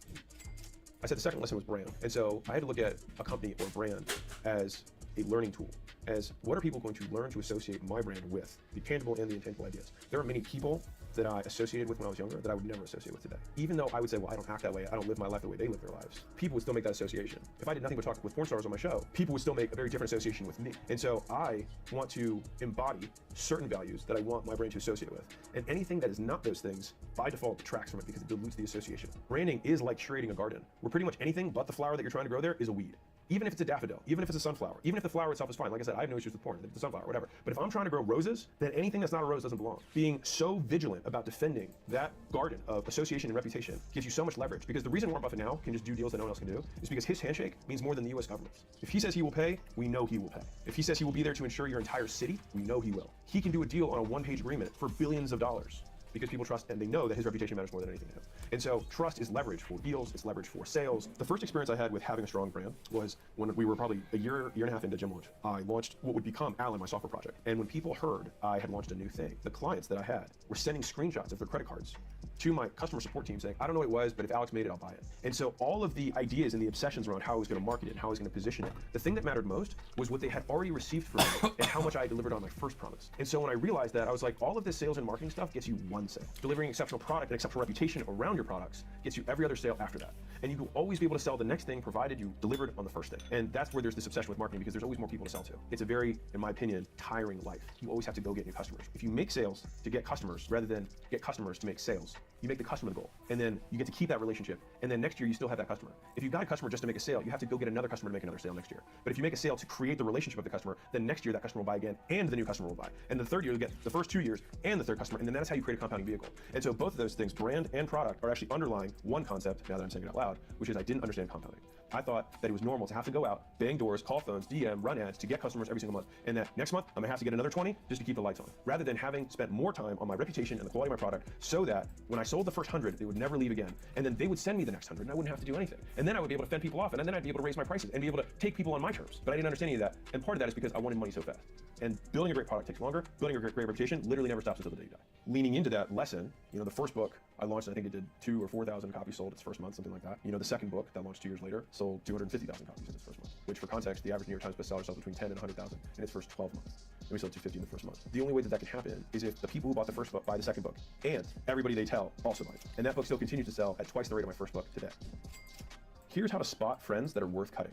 They only talk about your past, not your future. So if you go and you hang out with your buddies and all they can really reminisce with you on is the things that you did together, but none of them are talking about what they're gonna do or what you're gonna do, for me, that's a telltale sign that they're living in the past. They're not even living in the present. Their best years are behind them. And for most of us, we want our best years to be ahead of us. And we want somebody who's also looking at the same goal as us, which is growth, which is moving forward, which is making progress. If you are a growth-oriented individual and you feel like you're not sure about your environment or if it's conducive, the easiest litmus test is who talks about the future and who talks about the past. Keep the ones who are only talking about the future, cut the ones talking about the past. The best thing that I ever did was not listen to other people's opinions about my life.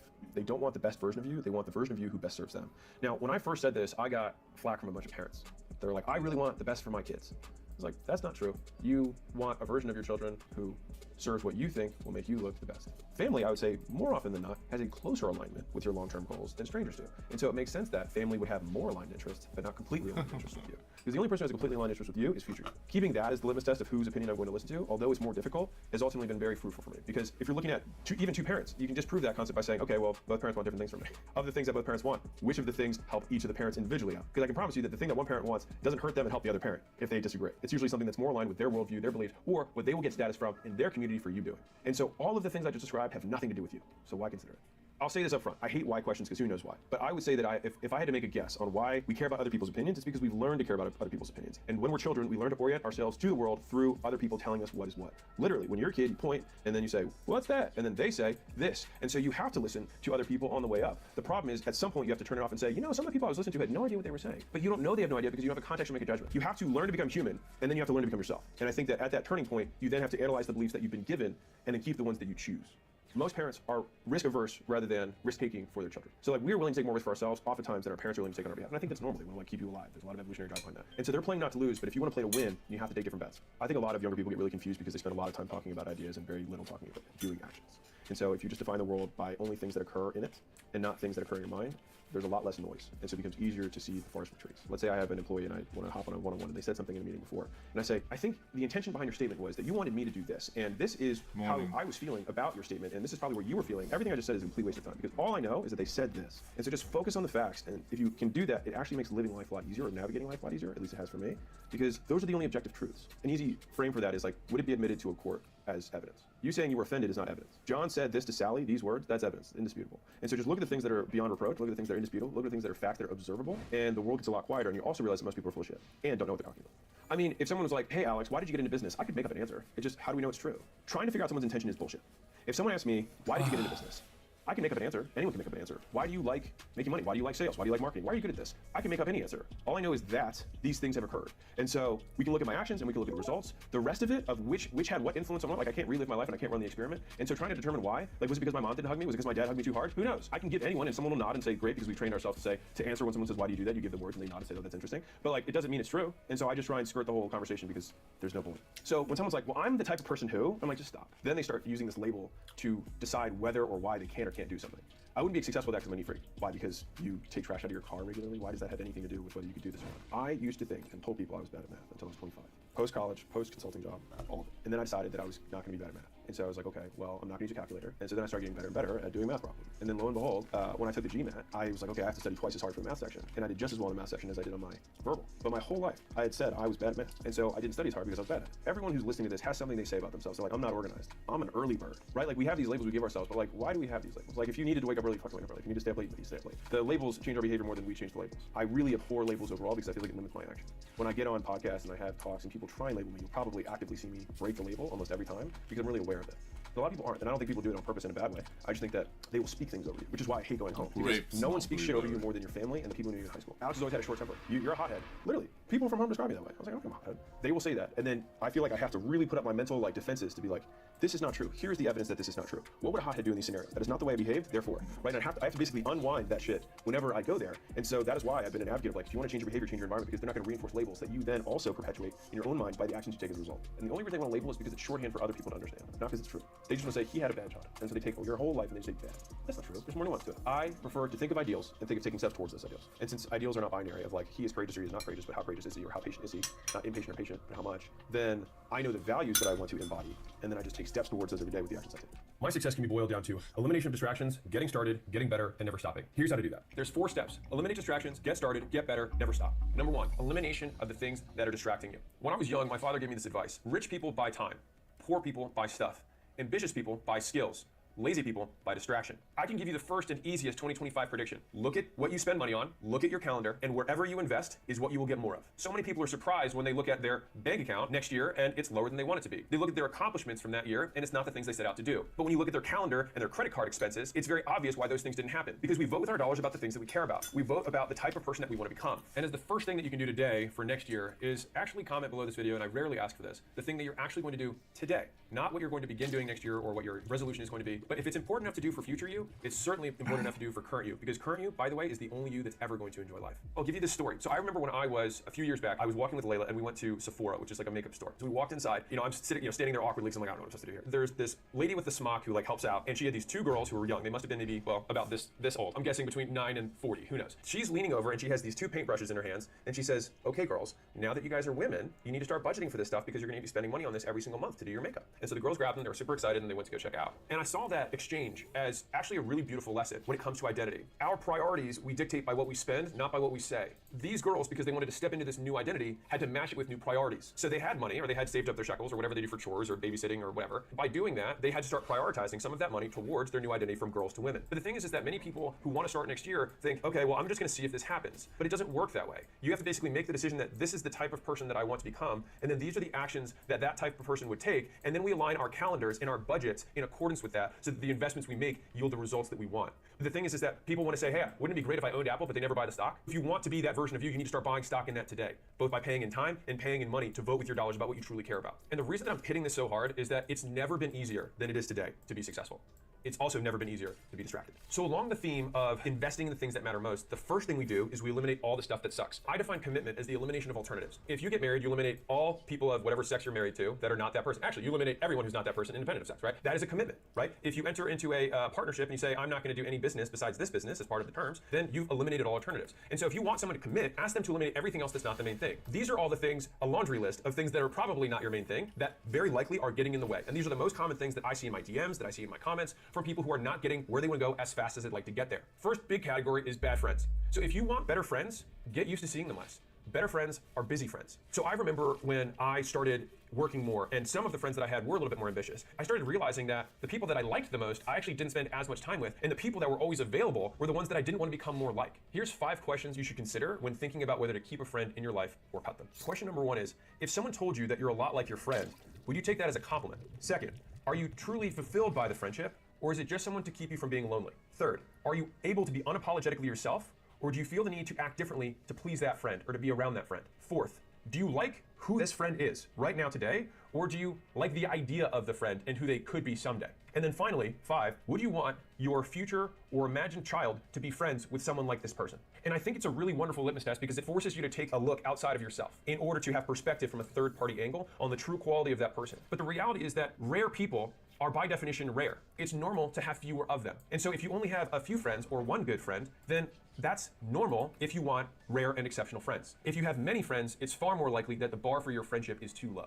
And to give you a filter that I actually used for the most important friend in my life, Layla, I like to think, does this person have the same scale of goals that I have? So it doesn't mean that they have to have the same goals as you, but it has to be the same level of goals as you, because at least you're going in the same direction. So that's number one. Number two is, do they have the same level of dedication and commitment to those goals? Because I don't know about you, but I had plenty of friends who were like, I want to be an NFL player, I want to be a really rich tech entrepreneur, I want to be a touring musician, right? And they have these goals, but I'm like, dude, I see you just playing Fortnite 4 hours a day, and you practice guitar once a week. Like, do you really want that, or do you just like saying it because it makes you feel good? And so I wanted people who walked the walk, and I wanted people who would keep up with my pace. And if you are someone who's ambitious, and this is me just talking specifically to you, because there's only a few people who are watching this who really are, and you'll know that if it's you, you have to get used to being alone. Because there are seasons where you'll basically transition from one group of friends into another. And it's not even a group of, you'll usually transition from a group of friends into no friends. And then you'll find 1 or 2 people who are at a new level. And then sometimes those people introduce you to some of their friends. And if you keep walking and you keep outpacing, then that group will then start retiring past you, and then maybe one person stays with you, maybe no one does, and you'll have another lonely period. I'm saying this because I used to think that there was something wrong with me, when in reality, I just didn't understand what the nature of being exceptional meant.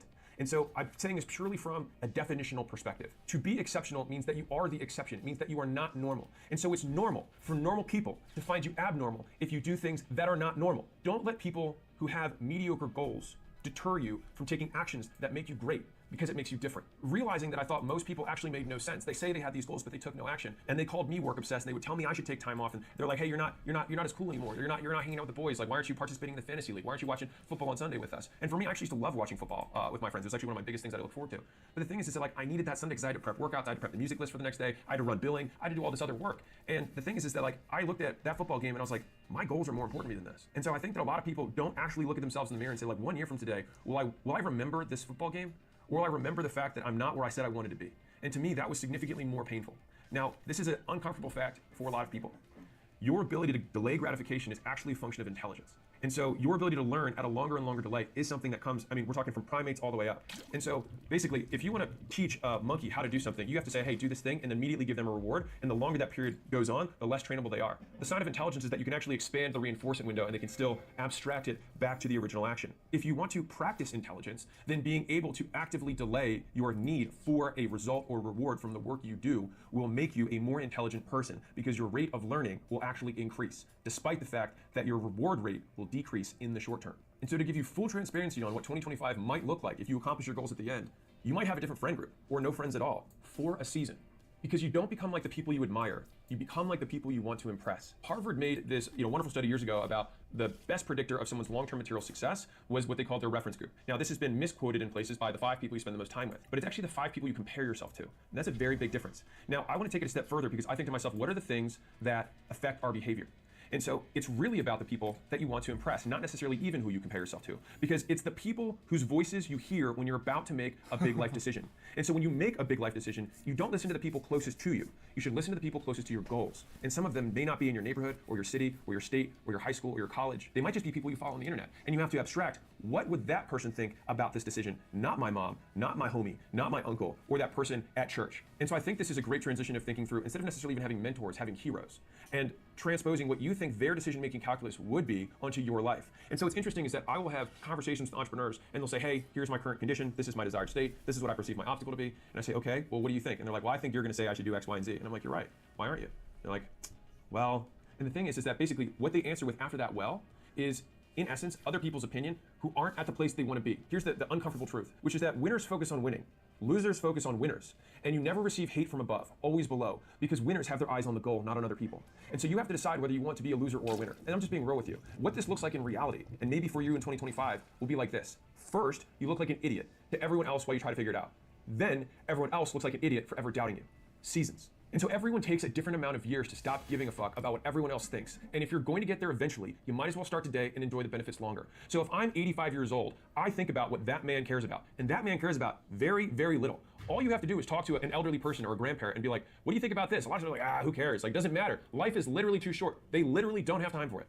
And so I think to myself, if that's the ultimate version of me, if I'm going to get there eventually, and that's what the wisest people think after having the most life experience, then why would I not try to cheat code that into today and then not have to go looking back from 85 and think, man, I wish I knew then what I know now. Look forward to 85-year-old self and say, I am going to choose to learn the lesson I know I'm going to learn and act as if I knew it today. Because the difference between them and you is that what they consider work, you consider life. And so you have to accept that you have a fundamental different understanding of how life works. And I believe that is a more accurate view of reality. The reason that the rich can get richer is because they see the world differently than the poor. And so it makes sense that if your poor friends don't see what you see, that they see through the lens of poverty. And all my goal in life is to be able to see reality more accurately. And so in the beginning, you have to develop this armor, this thick skin around people saying those little snide comments of like, you work too hard, you're too obsessed, you have a toxic work capacity, and why are you working weekends? Why are you working late nights? You're not, like, this is not worth it. They're not paying you enough for the work that you do. All of these different things, because eventually that armor on the outside actually just becomes one with you and you don't even hear it anymore. Because I can promise you that those people who were in my life decades ago, they're just not even, I don't hear those claims anymore for two reasons. One, because my reality changed so drastically that they couldn't say anything. And secondarily, they're just not in my world anymore. I was only able to get here because what they deemed acceptable, I deemed intolerable. How far you go in life, I truly believe this, is based and predicated only on one thing, which is your actual standard. And so I believe that the person who runs any company or runs any division should be the person who has the highest standards. And if there's ever a day that someone has a higher standard for acquisition.com than me, they should run this instead of me, because they would be the one who's best serving the company. And so the person who should have the highest standard for you is you. And so it makes sense that they have a lower bar, but why would I listen to their bar on my life? I think that that standard is the one thing that rich kids get from rich parents more than anything else. It's because they have an expectation of life. They don't accept opportunities that are below that standard. And so they actually get their huge leg up on the pick, on the vehicles that they choose to pursue. And so one of the tougher parts, if you're not from an area where people make a lot of money, or not from, you don't know anybody who's a super successful entrepreneur, is that you basically have to borrow someone else's measuring stick. And you have to say, is this the standard that Elon would pursue? Is this the standard Bezos would pursue? Is this the standard Jobs would pursue? And if it isn't, then why are you doing it? If you want to be like them, then act like them. If you want to be like your friends, then you can act like your friends, but don't be surprised that you have what they have, or lack what they lack. If we're thinking about elimination, we're eliminating bad friends and tangentially their opinions about you that are affecting your behavior. So the next thing are what things are playing interference on your time and your attention. All right, so I would say opinions of other people are affecting your behavior and your decisions. I think that your environment affects your efficiency of behavior. So think about how much more you get per hour of output. If you can't sit still, ignore notifications, and focus on one task for 8 hours straight, never expect to build anything great. And as uncomfortable as that is, it's also the truth. Like, I don't know a single incredibly successful entrepreneur that can't sit down and have hyper-focused periods of time, sometimes weekends, weeks at a time, where they don't talk to anyone and they just hammer away. And it's whether they're coding for software or they're making some insane marketing campaign and all the email follow-ups and all the text follow-ups and the affiliate promotions and incentives, or someone who's creating a product that they're designing and they're in the shop and they keep tweaking at it, or there's somebody who's hyper-scaling a company and saying, I'm going to sit in 20 interviews a day for 7 days straight so I can hire 20 people this week because I need to get going, right? Like, if you can't sit still and ignore notifications and focus for a day, nothing great will get accomplished. Because it's not about what you want, it's about what's required. And whether that's your best or not is irrelevant. It's just there's a price tag and you gotta be willing to pay for it, or you don't get the thing. And a lot of times it's not what you want. And I spend a lot of time trying to dispel the concept of like follow your passion, because I think it leads more people astray than it helps. Because it's very easy for someone who's successful, who's already delegated tons of things, to only then focus on their area of genius and then say, here for my seat, do what I do. But there's a very big difference between doing what someone does and doing what they did to get there. And I think this is what's lost in a lot of the content that I see in the entrepreneurial space. And to be clear, whenever I'm trying to get to the next level, I often have to take on things that I don't know how to do. And I have to learn how to do that, which means I have to suck for a period of time. And sucking sucks. But the thing is you have to be able to embrace that period of time and say, like, this is the cost of greatness. And so I'll give you something very tactical. So I have timers in a lot of my offices, and my team has adopted this too, which is I like to time block, which is essentially saying, how long do I think this is going to take? And you can do this on a week scale, you can do it on a daily level, it depends on the level of project you're tackling. But for me, even on the most micro level, I say, okay, how long should this take? I'll then crank this thing, boop, I think this should take 20 minutes, and then I hit start, and I let the timer go. And if for whatever reason something distracts me, I pause it, so that I know that I didn't actually work that period of time. And so what happens is it will give you a very real look at how long you're actually working versus how long you think you're working, and you tell other people working, and you Instagram how long you're working. And as I've become more efficient at work, meaning my output per unit of time has gone up, I've realized that there's just been a significant decrease in the distractions that I allow to interrupt me. Again, if you want to stay focused, staying focused is not like zeroing in and saying, I'm gonna do it just like, I'm gonna just zoom in on this thing. It's more that focus occurs when you remove everything else. What's left is focus. And so Jerry Seinfeld has this famous process that he talks about with writing. And I think writers are also wonderful people for talking to for deep work, because it's the nature of the work they do. One of the things that he did, and he has done for years for his stand-up so he can script it out, is that he locks himself in a room that has no windows and has nothing but a yellow notepad and a pen. And he tells himself that he has to go in that room and he doesn't have to write, but he can't do anything else. And so what ends up happening is that writing occurs as a default. And so focus kind of works the same way. You eliminate everything else to create focus. You don't try and push harder while also having these disruptions. So there's 3 easy ways that I make my phone less distracting. The first is I switch it to grayscale. And so grayscale decreases consumption across all people by 30%-ish, and that's research backed. It's pretty cool. The second thing is turning off all notifications across all apps on your phone, because you never want your app to be dictating when it's convenient for the app to disrupt you. Like, how ridiculous is that? But we let apps have that permission. Most phones and people want to push notifications to you. I want to pull them when it's convenient for me. The third thing is other people. And so I have a mode on my phone where no one can get through. And when I do that, then I can reach out to them when it's convenient for me. Because if it's actually an emergency, call 911. And if it's not a true emergency, then it can wait. And my team wanted to remind me that I don't email. I heard in, I think it was like 2016, that Bill Clinton didn't use email. And I was like, if he's the president and he doesn't use email, I cannot use email. And so my team doesn't contact me via email. And so if you can eliminate entire channels, that's also an easier way to concentrate fewer flows of communication. And here's the thing, it's always harder, takes longer, and costs more than you think it will. That is a reflection of poor expectations, not that reality is bad. And so it makes sense that it would be harder, take longer, and cost more. Because if it didn't, then everyone would have it. And everyone had it, then it would be worthwhile. And so literally the difficulty of the task that you embark on is proportional to the reward that you ultimately get, because you are the asset that you build more than the achievement. And so if it's hard, that's amazing, because it will make you that much harder once you conquer it. And it will also make it harder for anybody else who wants to follow in your footsteps. And so the higher up the mountain you climb, the thinner the air gets, and the rarer the climber or explorer must be in order to get there. And so I don't know about you, but I would so much rather climb a mountain that so few people have been able to climb so that I can see a view that other people haven't seen. And so speaking of expectations, let me talk about the worst expectation of all, which is entitlement, which is the expectation of life or other people to give you something without earning it. And I think that this is a virus in today's culture right now. And so there's the famous quote, hard times create strong men create good times create weak men, and weak men create hard times. It makes sense that right now we have a lot of weak men because it's been pretty good times. The good news about that is that it's so easy to beat them. You just have to show up, be on time, prepare the night before, remember people's names, actually follow up when you say you were going to, and try like you mean it, rather than trying like you want to get credit for trying. And I see this is this thing that's pervasive right now, is that people will comment or they'll DM me and they're like, hey, I'm trying really hard, as though I'm supposed to give them credit for trying. The world doesn't work that way.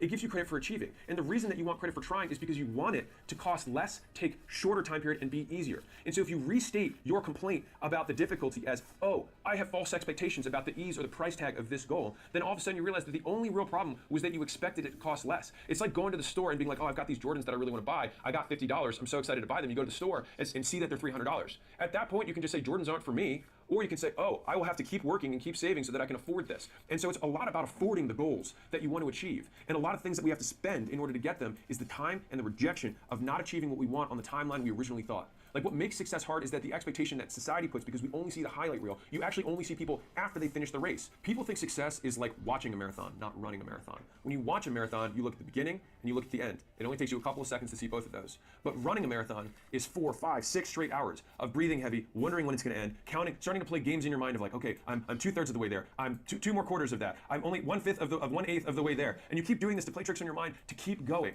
The thing is that in a mile marker race, it's very clear to know how you're going to get to the finish line and how long it's going to take. The only difference with success is that you just have to keep running and you don't know where the finish line is. And people will only cheer you on at that finish line that they don't know where it is either, which means you have to get used to running alone. And so the difficulty is you have to start running and you have to keep running, but you just don't know whether you're running for a mile or 300.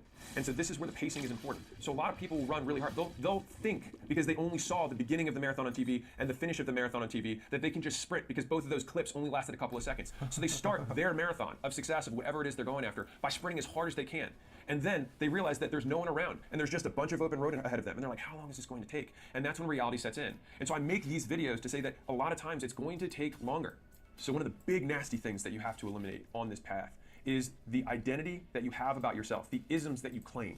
And so, for example, like, oh, I'm a neat freak. I'm not good at math. I'm not techie. Finally, and so you make these statements and they don't serve you. Fundamentally, you should have one razor that rules all things. And this is pretty cruel, but it's also the reality of the world, which is, does this thing, person, belief, make it more or less likely that I hit my goals? And so if you run every single thing you do, the actions you take, the people you hang out with, you having your phone in the room, you saying, I'm not techie, does this increase or decrease the likelihood that you hit your goals? And I'm not saying this to preach, because I had one that I dealt with for a long time. So I always considered myself to be bad at math. I remember I was decent at math, and then in 9th grade, I had a really bad teacher, and it basically put me back a year. Basically, after algebra, I didn't really learn anything, because the year after that, I didn't have the foundations from the year before. The difficulty was, I kept saying after that point, I'm just not good at math. But when I was in my 20s, I made the decision that that didn't serve me anymore. And so I was like, okay, well, what would I have to do to feel like I was good at math? And I was like, well, people who like can do math in their head, I think that's a pretty cool thing. And so I didn't use a calculator for anything for years. And then I learned, I made a lot of mistakes in the beginning, but then I got better and better at doing math in my head. And I would check it, obviously, after I was done, but I always let my head try and do it first. And so nowadays, if you were to ask people, man, is Alex good at math? Like, dude, he just rattles off numbers like crazy. But the thing is that until I was in my 20s, I thought I was bad at math. And so it's like, we are so much more pliable than we think we are. And we had something that set us on a trajectory a little bit earlier in life that just gave us maybe a little bit of disadvantage. Fine, because you just have to get over it. Everyone's childhood was difficult. And if you want to win the award for hardest childhood, congrats, you win. You feel better? Right. No one cares about what happened to you then. Only what you can make happen now. Identity is a lie. We only describe people about who they are by what they do. Doing is being. And so if you want to be somehow different, you have to do different things. And then only afterwards will people describe you based on the actions you take. Think about back in the day, the actual names people had was, he's John the carpenter, he's John the stonesmith, he's John the mason, right? People literally had their names based on what they did. That hasn't changed. The first thing you do when you meet somebody is you find out what do you do? And that gives you indications. And if you want to describe who someone is, what do you say? You describe what they do. And so this means that our identity is 100% under our control because we control what we do.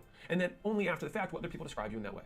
So we covered environmental things like with the phone and having a timer. We covered interpersonal things in terms of our identity and voting with our dollars and time about the things that we care about. We eliminated the bad people and their opinions about us that affect our behavior. And so we've eliminated all these things. So now we've made room to get started. And the good news is you only need 3 things to win: the balls to start, the brains to learn, and the heart to never give up. And the best thing is you already have all 3. And for the girls, you have gonads, so it's fine, it still counts. And so my ask of you is to make the commitment. Now this is, again, the elimination of alternatives. To make the commitment to never stop. And so it doesn't mean that I'm asking you to commit to be successful. I'm asking you to commit to keep running, to keep walking the marathon. Even if you have to pant and you have to slow down, you just can't stop.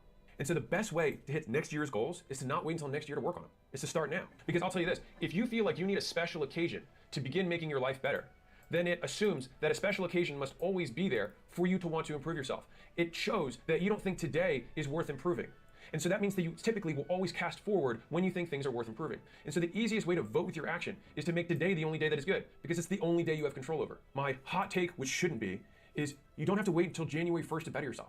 And I'm purposely posting this before the year ends because I think it's stupid to wait. Like, why would you wait on getting better? Why would you, like, if you had a lottery ticket, why would you wait to cash it in? You would cash it in as fast as humanly possible. And that lottery ticket is the life that you want on the other side of this. Why would you wait? Here's a harsh truth. You're young. You've got time. False. All that lie does is extend how long it takes people to realize tomorrow isn't guaranteed, nothing is going to be easy, get over it. It takes time to get good, and the sooner you start, the sooner you act. And the sooner you act, the sooner you get. And don't stop until you do. And as harsh as that sounds, I do have good news. It only takes 20 hours of focused effort to get decent at anything. The problem is people wait years before they start their first hour. So many of you could probably start achieving next year goals before the end of this year. 20 hours is not that long. If you're like, man, I really want to learn ads. I really want to learn how to make content. I really want to learn how to edit videos. I really want to learn how to sell. You can do that now. And you can have that skill. Like, we can onboard a new sales guy in a few days. There's this massive delay that people think because of the unknown. They don't know what is going to happen. And so they therefore assume that it's bad.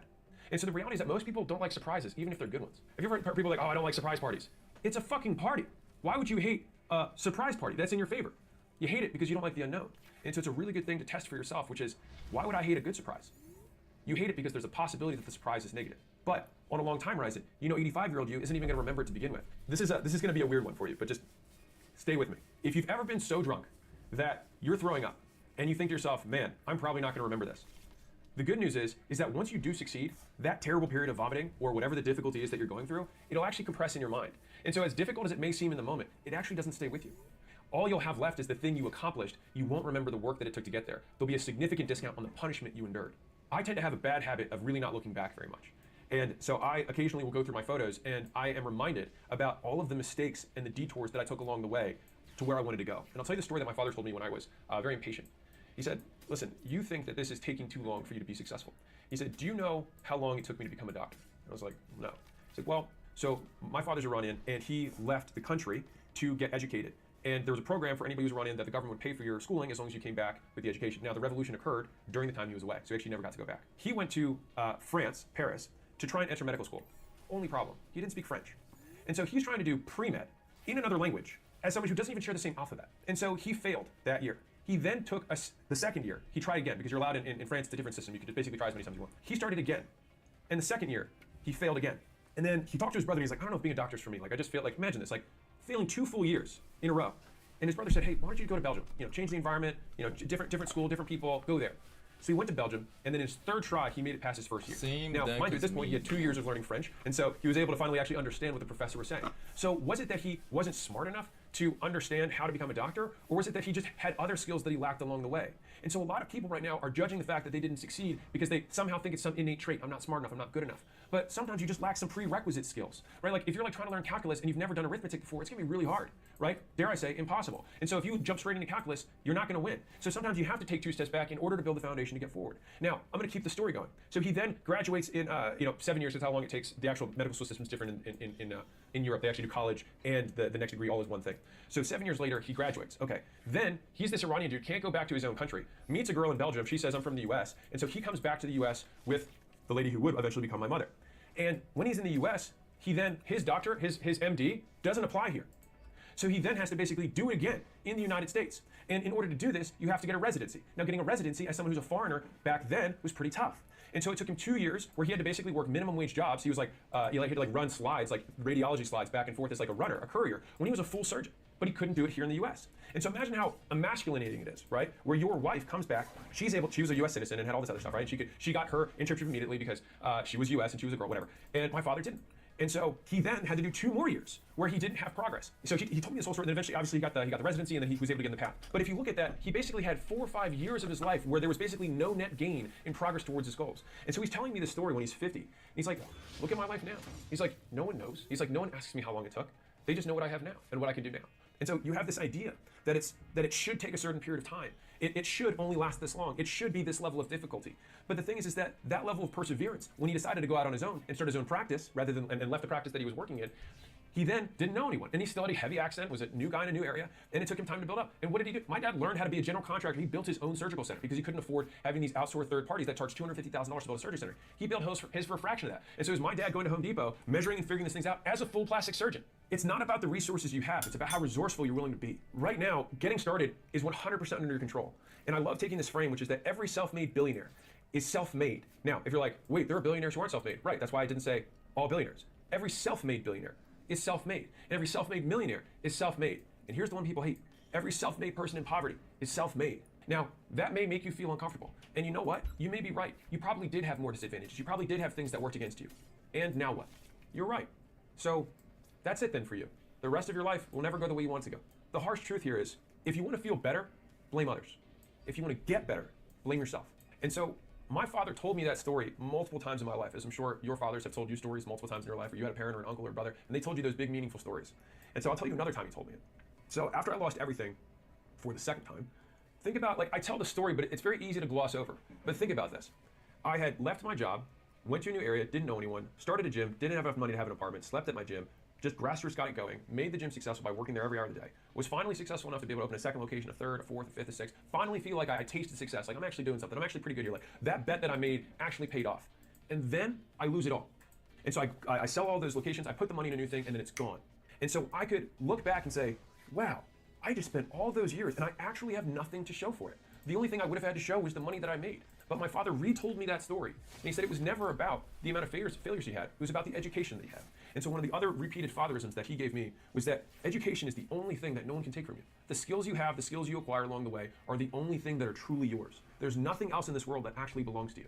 Your clothes can get stolen, the belongings you have. And he said this from a place of reality, which is my family came from a country that took all of our assets. They seized everything. They seized land, they seized homes, they seized wealth. They just said, oh yeah, all that, that's ours now. Good luck. This may not be as real for people in the United States, but having people who everyone in my family had everything taken from them, that is very evident in how they talk to me and how I've always seen the world as these things are ephemeral. These material goods, the studio, the setup, the lights, the whatever, the platforms, like gone. But the thing is that my father came here with $1,000 because of the revolution and had nothing and built the life he has. And you can lose it all and gain it back. And so we've seen so many entrepreneurs who've actually lived through this cycle. It's actually a common thing in entrepreneurship, and it's because you have to understand and respect risk. The beauty of it is that after you fail, the likelihood that you're successful goes up, not down. This is the part that people miss. They fail and think it somehow decreases the likelihood of success, but it actually increases it. And so it's like you want to just get the failures out of the way. Why would you not want something that increases the likelihood to hit your goal? And the reason that it increases that likelihood is that failure is a requisite probability for taking action. And so anyone who has failed has taken more action than someone who's done nothing, which means it increases the likelihood that they are successful. And so when you fail, you get feedback. And when you get feedback, you get better. And when you get better, it increases the likelihood you win. Losers stay losers by never being willing to lose. everyone loses before they win. And so there's this great moment in The Matrix, which is the famous jump, where Neo is trying to jump across the buildings, and everyone's gathered around because they think he's the one. He obviously takes the jump, and he falls. And they're like, what does it mean? What does it mean? And Cypher, who ended up eventually being the Judas of this, says, everybody falls the first time. And so even the one, or the person who was going to become the one, was somebody who had to fail first. And I love that because everyone falls the first time. Your first business is very unlikely to be your last business. The first product you have will be a product that you'll be embarrassed of years from now. But what's important is having the product, getting the product, building the product, launching the product, shooting the shot. And so if you're never willing to lose, you're never going to win. So in 2025, if you start a podcast, you start doing cold outbound, or you take a new job, whatever it is, just remember that your second try after you fail, which you inevitably will, takes twice the emotional effort, but half the actual effort. So you'll fail and you'll emotionally feel bad. But guess what you did? You actually gripped your hands on the unknown. And you go from unknown optimism to known pessimism. So it's like, okay, now I know what it takes. I now have realistic expectations of what is required in order to be successful. And although it may be bigger than I originally thought, I now can quantify what is required to win. And so here's the thing. The best entrepreneurs in the world have the biggest failure resumes. And so I don't even want you to win. I want you to build your failure resume. And so if you're like, oh, it must be easy for you to say. I lost money on my first 2 real estate deals I ever did. Almost lost all the money. I've lost money on crypto when I put it in years ago. I lost money on bad hires. I've lost millions in bad hires. Actual hard costs, not soft costs. I've had 6 failed businesses. I've had 9 failed partnerships. And so I bring these things up because like you're not going to hit it out of the park on the first shot. But the crazy thing about how success works is that you only need to win once. That's the crazy part, is you only have to win once. I'll read you this quote from Jeff Bezos, which is what I started my first book, $100 Million Offers, with. We all know that if you swing for the fences, you're going to strike out a lot, but you're also going to hit some home runs. The difference between baseball and business, however, is that baseball has a truncated outcome distribution. When you swing, no matter how well you connect with the ball, the most runs you can hit is 4. In business, every once in a while, when you step up to the plate, you can score 1,000 runs. This long-tail distribution of returns is why it's important to be bold. Big winners pay for so many experiments. And when he says big winners pay, they pay in failures. They pay in the scars that they have to incur and endure along to hitting it out of the park and hitting it out so big that they never have to swing again. And so I want to make this as real as I possibly can. I just found an old note from myself to myself that's 12 years old. And so I talked about my $10,000 per month income goal. And reading it got me actually pretty choked up. This is all to say that no matter where you're at in your journey, you've just got to believe with all your fucking heart that you're going to make it. Because no one else is going to believe for you.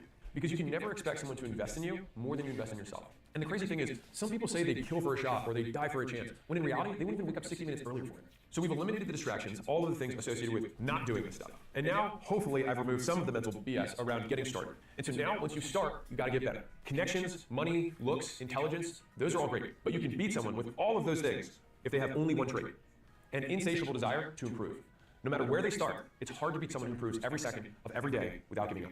And this is why earlier I said ambitious people buy skills, and they pay for those skills with time and money. And in order to have the time and money to invest in those skills, they have to take them from somewhere else. Because the thing is that your resources are zero sum. And this is something that a lot of people are comfortable with. Whatever you choose to spend your time on, you take from something else. Whatever you choose to spend your money on, you take from something else. And so most people don't have a resources issue, they have a priorities problem. You are choosing to say that other things are more important. And hey, I want to be real. If that stuff is more important to you, then amazing. You wanted life. Congratulations. But if you don't have what you want, and you're spending money to proliferate a life that is not the one you want to lead, then you need to shift the list to invest the time and money and pull from those things that you don't want to put more in the ones you do. And you want to starve out failure. So think about this. One of the easiest ways to have more money is to work more hours. And you're like, how is that possible? Well, when you work more hours, it actually kills 2 birds. One is that you actually make more money when you work more hours. But on top of that, you don't spend money because you have less time to spend it. And so every hour of work is a net positive in 2 directions. So it saves you money you're not spending and makes you money. And so you want to find those little twists that you can make in your investments of time and money that are outsized. It's not just that you gain, you also stop the loss. I've always been willing to bet big on me. And so a lot of you guys are trying to like bet big on Dogecoin or some meme thing or like some get rich quick. And I promise you, the guys who have all the money know how to do it better than you. And if you have your last $1,000 or $5,000 or $10,000 and you're like, what do I do with it?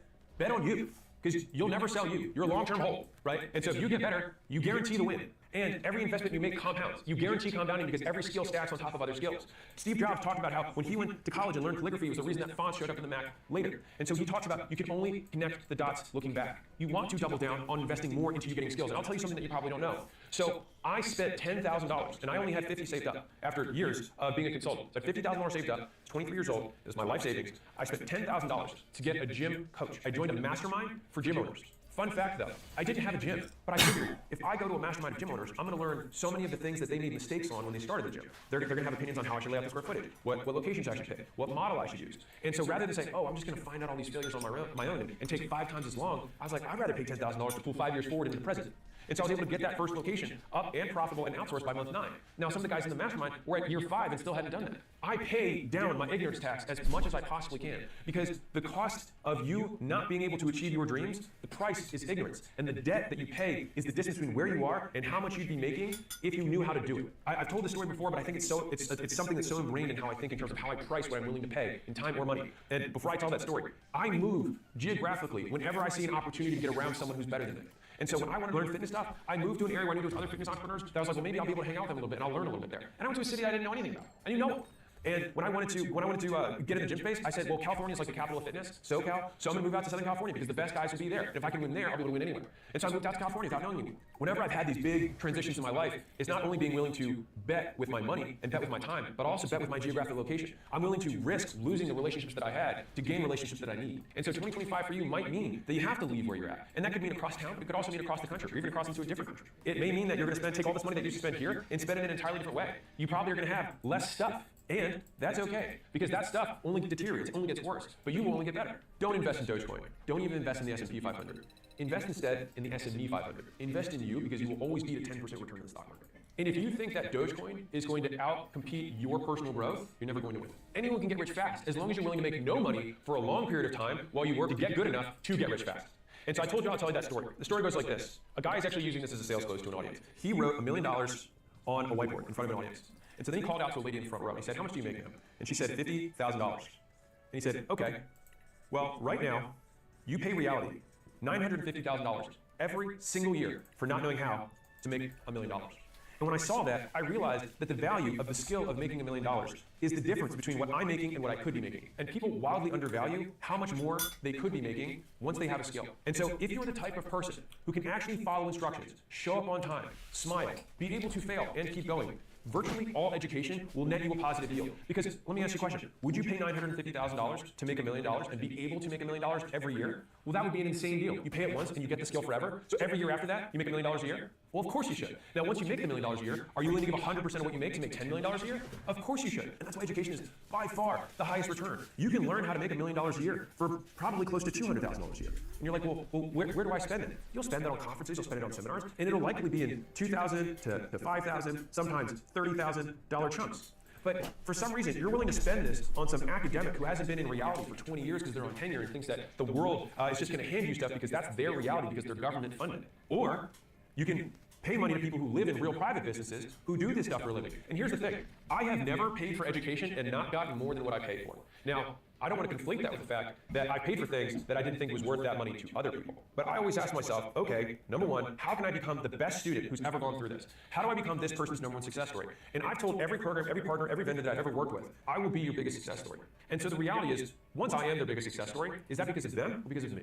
And I think that's a choice that you get to make. Am I going to be the #1 success story, or do I want to be right and prove that they're not good? Well, congratulations. Maybe they're not that good. Well, what does that leave you with? No skills and less money. If you choose to succeed anyways and say, what can I learn from this person? Because I've learned just as much from bad people as I have from good. Because a lot of times getting good is actually the removal of bad. And so if we find out other ways that people do a terrible job, it's also a wonderful way of figuring out how to not do a terrible job. And so if I want to create a product that's exceptional, and I say, let's say I want to put a phone, a camera, the internet, email, all in one place. If you remove all of the stuff that sucks from all of those things, what you're left with is an iPhone. Most times, you can always get more than what you pay for when you invest in you. So let's get really tactical. If you really want to double down on you, which will buy, I mean, think about this, 10% improvement is the S&P 500. So you're saying that you could take, okay, let's be real. Let's do real math. So let's say that you've got $10,000 saved up, okay? Let's say that's what your savings is, which by the way makes you like a top 40% American, FYI. So let's say you got $10,000 saved up. You could put in the S&P 500 and have that $10,000 be $10,900 1 year later. Or you can spend that on something that can triple your earning capacity, and next year, instead of making, let's say, $50,000 a year, you make $100,000 a year. Well, which of these increases, the $50,000 plus increase, is more than the net of the 900? Because you lost the 10, you spent the whole thing. Here you invested it, here you spent it. But did you spend it, or did you invest it in an asset you could control? And so, I don't know about you, but I'd rather have the extra 50 and put the 10 in, and then what do I do next year? I'm gonna take this 50, I'm gonna ask myself, is there anything I could put this $50,000 into? So I could put in the S&P 500, and I could go and add myself an extra $5,000, $55,000, whatever. Let's say I get 10% that year. Okay, so I get $55,000 this year. Or I could put that 50K into 5 10K things, or 2 25K things, and all of a sudden take my earning power from 100K to 250K. wow, what a deal. But I'm gonna lose the whole 50 again. And so the thing is that on my way up, I basically took my savings and I spent it almost every year on education. Because why on earth would I want the future to take longer to get to me? When you buy skills, it's the closest approximation to buying time. And so there's this big thing like you can't buy time. False. You can buy the future at a discount. And you buy the future at a discount by buying the skills required in order to get there faster. And so if it could take you 5 years if you did it on your own, or it could take you 1 year if you paid 4 different people to help you out with each step of the process, why would you not want to pay all of the money you have to get to there and then have 4 years of gain with that new baseline? You now are living 4 years, 5 years into the future. It's like you skipping from being 20 to 25 and you're getting the earning power at 25 plus, but now you're just 21. And then when you're at that point, you pull the next 5 years forward. When you're 22, it's like living like you're 30, right? Like now at that point though, you might spend all your savings yet again. And this process has been one that I have consistently done for the entirety of my career. And it just gets to a point where you can't even spend the money. And so my very controversial advice is spend all your money on education for as long as you possibly can until you can't even spend the money because you're making too much of it. And so how do you become an expert? You do more repetitions than anyone else in a narrow field, which also means you fail more times than anyone else in a narrow field. And so if you want to beat someone, just try 10 times harder than them. And you only really need to try 2 or 3 times harder, but you probably don't realize how much harder they're trying than you are. So try 10 times harder just to make sure you win. People reject this idea that someone can work 10 times or 100 times harder, but I define work as output. And so for you to say that someone can't produce 10 times more than you is just factually false. There's tons of people who produce 10 times more. There's tons of people who produce 100 times more than you. I'll give you the easiest example in the world. A lot of departments run on weekly cadences. They say, do this thing by end of week. Oftentimes, you can ask that person, how many hours will this really take you? And then that person will say something like, I don't know, 3 or 4 hours. You say, okay, well, why don't you just get it done by noon? And then at noon, you say, okay, what's the next thing going to take? And they'd say, probably another 3 or 4 hours. You say, cool, get it done by the end of the day. Now, from those 2 cycles, that would have normally taken 2 weeks or 14 days. But instead, it got done in 1. And so just right there, you got something done. You got 14 times more done than the competitor who's doing things on a weekly basis. And so this is how you drag the future to the present, is that you're not focusing on how hard you're working, you're focusing on how much you're getting done. You'd be amazed at how much better you get after you've done it 100 times. If you want to win, do it again. I want to be clear. You don't just post 100 videos in a row and see what happens. You post one, see what works, and then try and do more of that thing. And so the idea isn't just raw effort. It's raw effort with an improvement loop. And so I remember one of my favorite words that I have to teach sales guys, because it's a very repetitive task to teach someone how to sell, is great, do it again. Great, again. Great job, again. And so it's that repetition that breeds the nuance of skill. And you want it to be so drilled into you that you no longer have to consciously think about how to do the thing, because you can then do it as a natural skill so that you can move on to putting your attention to the next skill. So it's not just about learning how to do it once, it's about learning how to do it so many times that you don't have to think about doing it at all. Especially if you're starting out, your goal should not be passive income. Mainly because you don't have enough money for the passive income to mean anything. Instead, you should learn how to make money while you're awake before trying to learn how to make it while you sleep. You crawl, then you walk, then you run. Once you have more money than you can possibly reinvest in education and acquiring more skills, then you can take the leftover and put that into your passive income pool. And so very, very tactically, this is what I'll walk you through. You should have an education investment budget. And so just like you spend X dollars per month, so let's say we pull all of your expenses down and you're making an extra $1,000 a month. Okay, now if you're not eating out, you're not buying new clothes, you're not going out with the boys, you're not spending money in stupid ways, if that's what you're doing, then you're gonna have $1,000 left. If you have that, then you can take that money and every month you can put it towards a bank account that you can either choose to immediately spend or save up for something that is more expensive. And I can tell you that a lot of what I learned when I bought programs and seminars and conferences and things like that wasn't even from the content itself, but it was connections that I was able to make at those types of events that I was then able to leverage the one skill I had, which I was good at sales, and then start giving that away to every person I met so that I could collect those IOUs and then learn skills for free. And so it's like I really just needed the ticket to get in the room, and then I could trade with everybody else with the skills I had to then get to learn theirs. And so as wild as this sounds, at the end of 2025, you could be dead broke, but rich in skills. And so let's say at the end of next year, you actually have no more money, but you now have the ability to make more money. And so just like my father had to start over from nothing after losing everything, he didn't lose everything. He still had the most valuable thing he had, which is that he was a surgeon. And so he knew a skill, and he could make it work here like he could make it work there. And that is something that no divorce can take from you, no government can confiscate, and it's something that's with you till the day you die. And so that's how you get better. You keep going, you keep improving the feedback loops, you invest appropriately, and you keep going all in on you. We've eliminated everything that's bad, we've started something that's good, we've gotten even better at being gooder, and now finally, we've got to stick to it when it gets tough, because it will. Here's something that's taken me way too long to learn. Staying focused is like beating addiction. It's not a one-time victory. You have to fight it all day, every day. Then wake up and do it again tomorrow. Because the thing that's going to distract you is going to change every day. The thing that's going to trigger your addiction to distraction is going to keep morphing and changing its form so that it can steal or rob you of your future. And so you have to be adaptable in knowing that you have to fight it every day. And so it's not good enough to just say I was focused for this week. You've got to wake up on the 8th day and the 9th day and do it again. And so you remember that guy who got rich dropshipping and day trading and buying crypto and wholesaling all at the same time? Yeah, me neither. Focus. To win in business, you need to be able to say no without remorse and hear no without a loss of enthusiasm. Which means that you have to keep feeling rejection, keep failing, and keep going, while being willing to reject basically everyone else. And that seems so counter because you're right there and you're like, man, I don't want to reject this person because I know what it feels like to be rejected. You need to be able to maintain this discrepancy so that you can create the space to do the work that needs doing. So there have been a couple of lessons that I have learned over and over again in my career. I've had to relearn. So it's a lot like a fine wine. It's like it gets better with age and there's more nuance to the flavor. So I think focus is not a, are you focused or not, it's how focused are you? And you can measure someone's focus by, again, the quality and quantity of things that they say no to, which means that as you get better, more opportunities will emerge, which is interesting because people who start out can't see opportunity anywhere, and it's because they have so few skills, and so there's very few opportunities for them. When you have a lot of skills, there's so many opportunities that are in front of you that you feel like you're missing out. But the real opportunity is actually in solving the problems in front of you. I was able to, in my opinion, become another order of magnitude greater in terms of entrepreneurship, which I would just measure by wealth. Once I was able to learn to say no and accept that I would not be able to pursue the many things that I know I could crush. Because once you realize how much actual work it takes to make something good, you realize how few things you're actually going to be able to do in your entire life. And so this is why picking becomes so important. Right now, the things that you're going to have to say no to are really the distractions and kind of, in some ways, easy. Say no to fantasy football, say no to drinking beers with the boys, going out to the club, whatever. But in a year from now, once you have more skills, there will be more opportunities. You're going to have multiple $10,000 a month income opportunities that you're going to have to say no to stick with the one that you have. And then once that thing becomes a $100,000 a month thing that you're doing, you're going to have to start saying no to multiple $100,000 a month opportunities. And here's the thing with opportunities that come up. They only show you the upside and not the downside. You have to know where the skeletons are buried. You have to know where the bodies are. If you don't know, and I've gone through this visual because I think about it every single time I have to walk through not doing something. You are here. You see this new opportunity here.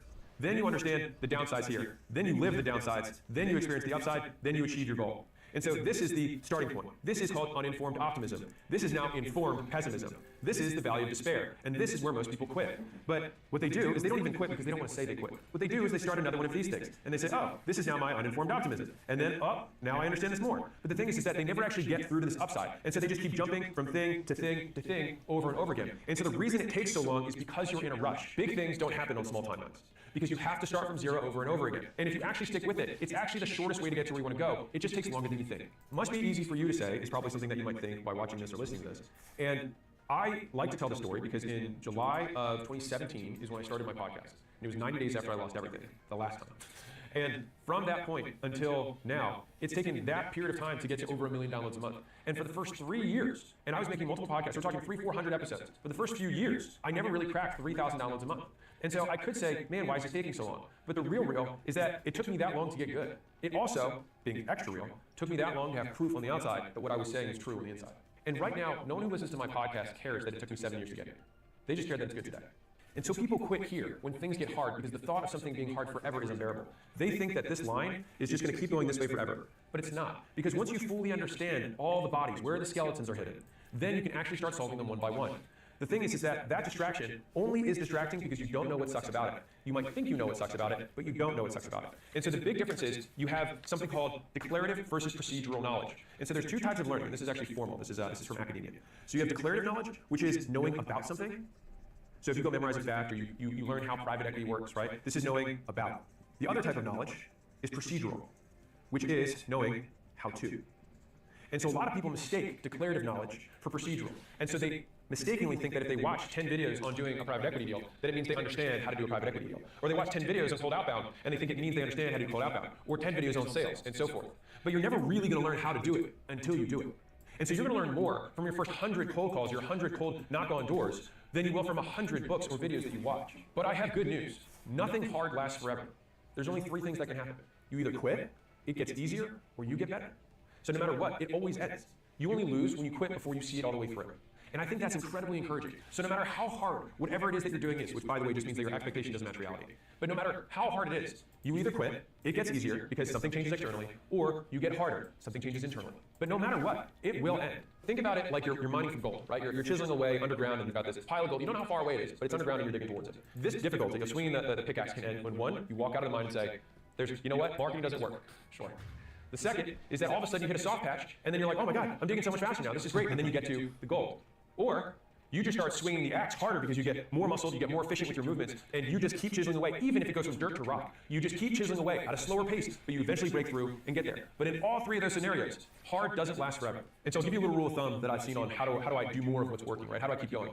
When it's easy, do more. When it's hard, do different. And so I told this story years ago, and I'll tell you guys again. So when Gym Launch just barely started to work, all right, so I'm like 3 months into Gym Launch working. Guess what brilliant Alex thought he should do? So I went to this meetup of 10 entrepreneurs. All the entrepreneurs were 8-figure entrepreneurs, so 10 million plus per year. I was not making that. I was paying probably $300,000 or $400,000 a month at the time. It was just me, Layla, and I think we had an assistant over the kitchen sink, right? So I was making the most money I'd ever made in my life, and probably to this day, because it was the most material change in my life by percentage. When you go from no money to hundreds of thousands a month within 90 days, me looking at bankruptcy attorneys 6 months earlier to that, I can't explain how how crazy reality shifted. But I had this guy who came up to me after I gave my little presentation of like, hey, this is what's working. And so of course what I want to do now is start a supplement company. He came up to me and he said, if what you're saying is true, if the economics of the business that you've outlined really do work as well as you say they do, when it gets easy is when you go hard. It's when you double down on what's working. And he said that to me, and I remember he said, because what's going to happen is that if it really works this well, someone bigger and badder is going to take all your stuff and immediately try and do it with their distribution, their audience, and their leverage. And so if there's ever been a time to focus on the thing that's in front of you, it's right now.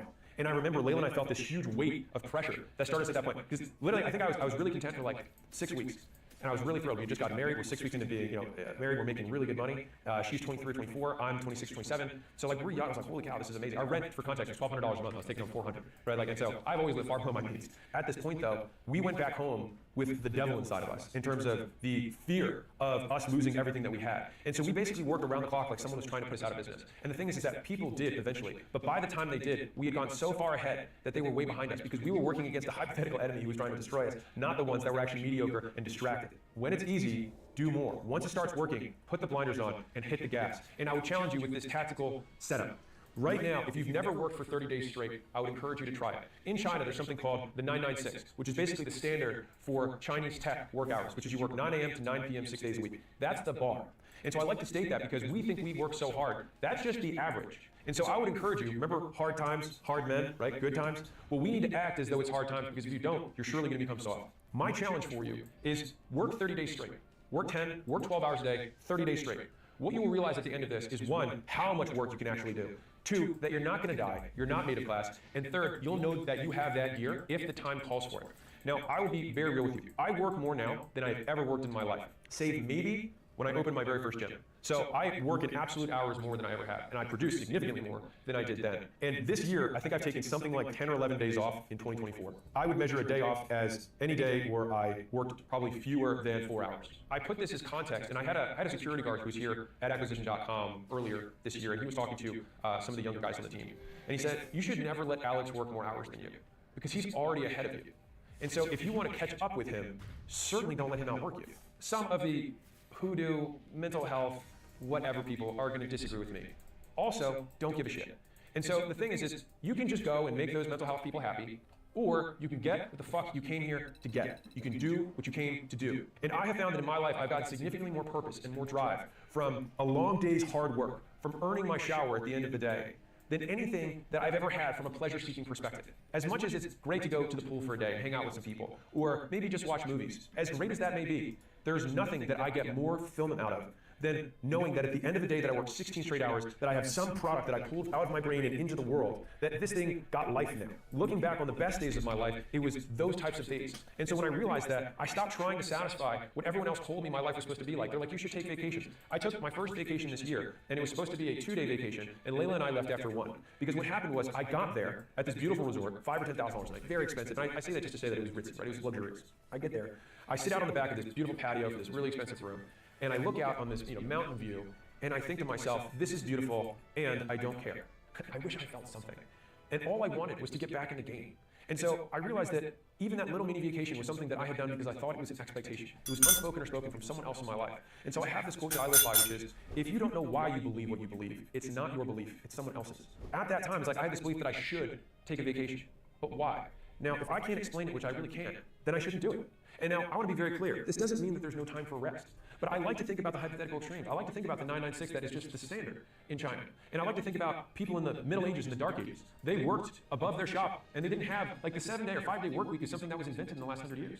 This is not pointing to your human capacity. This is pointing to a societal constraint. I think that a truly liberated individual operates purely from first principles of, what do I want? What does it take to get it? And then what are the things that hold me back? And those things that hold you back are going to be physical constraints. You can't operate without sleep, not for an extended period of time. So I'm not saying no sleep. Sleep as much as you can. I'm not saying that you can work physical labor all hours of the day without rest. You need rest. And sometimes you need mental rest, which is different than physical rest. And that's okay. So if you need, and I'm gonna put need in quotes here, if your way of unplugging is watching Netflix, cool. If your way of unplugging is gardening, cool. If your way of unplugging is working out, cool. Do what works for you. But fundamentally, the goal is to increase total net output over the longest period of time. And so it's not about, okay, I'm gonna work 24 hours straight. Well, you're actually gonna take from tomorrow, so your net output over 2 days is gonna be much worse. And so it's really balancing that. And I learned that much later in life, I was able to get significantly more out of myself working 7 days a week and working 10 hours, 12 hours on those days, rather than working, call it 18 every day. That was for me a little bit too much. Now, I have had seasons where I call it 3 shifts. So basically I work 6 to noon, noon to 6, and then I work 6 to basically sleep time. when I get back home. I only usually have to go into that gear probably once a year for maybe 6 weeks to 8 weeks is when I have to go into the third shift. But most of the times I can pretty much sustain 12 hours of work a day kind of indefinitely. I bring this up to kind of set the bar for at least where I'm at, so maybe you have some sort of benchmark. But if you're wanting to get ahead, I can promise you working less is probably not the way to do it, especially when you don't have as many skills. Because the fewer skills that you have, the more labor or volume you have to compensate with in order to make up for the ineffectiveness per unit of time you work. And so in the beginning is when you actually have to work the most, but in the end is when you want to work the most because of how much more you're getting for it. So my team wanted me to make this point because they've obviously seen me work and they're like, I don't think this is coming through in this video, which is that I have an obsession with speed. This seems kind of weird in juxtaposition with patience, but this is the very classic micro speed, macro patience, whatever ism you prefer. The idea is though that you want to pull reality forward.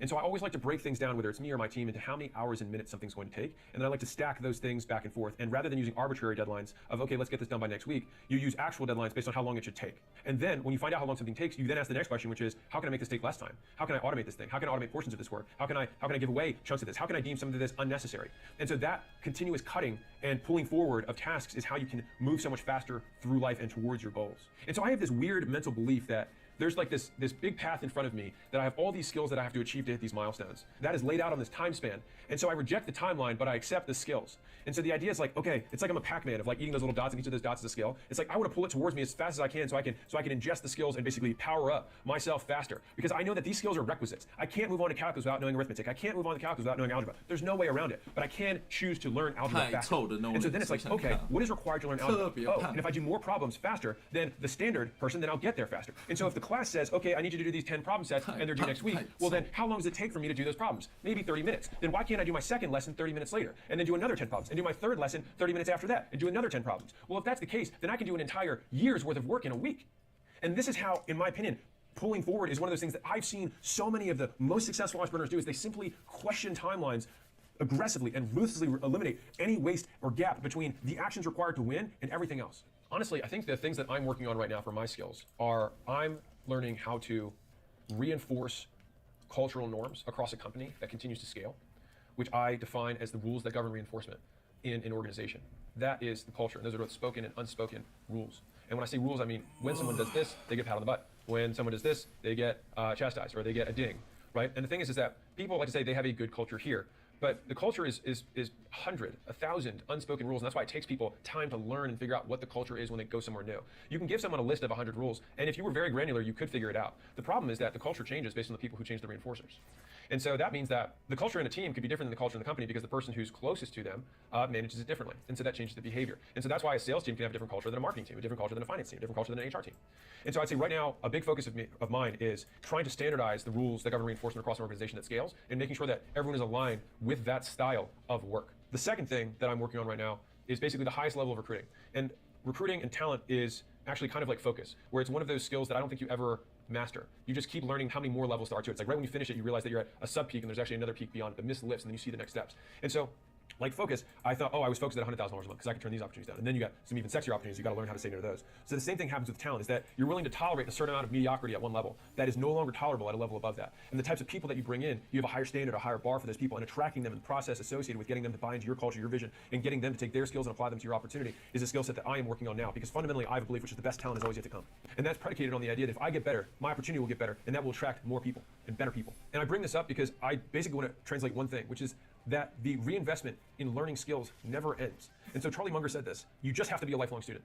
You have to be willing and want to learn. So I actually had an example of this. So recently there was somebody on Teams. I did a bunch of one-on-ones over the last week because I was looking at one of the departments. And one of the guys said, hey, I have this particular skill. I was hoping that we could eventually have a role that only does this thing. And I said, you know, it's interesting that you ask or you make that request, because if I were you, I would not think that way at all. I would think, how can I learn 10 more skills?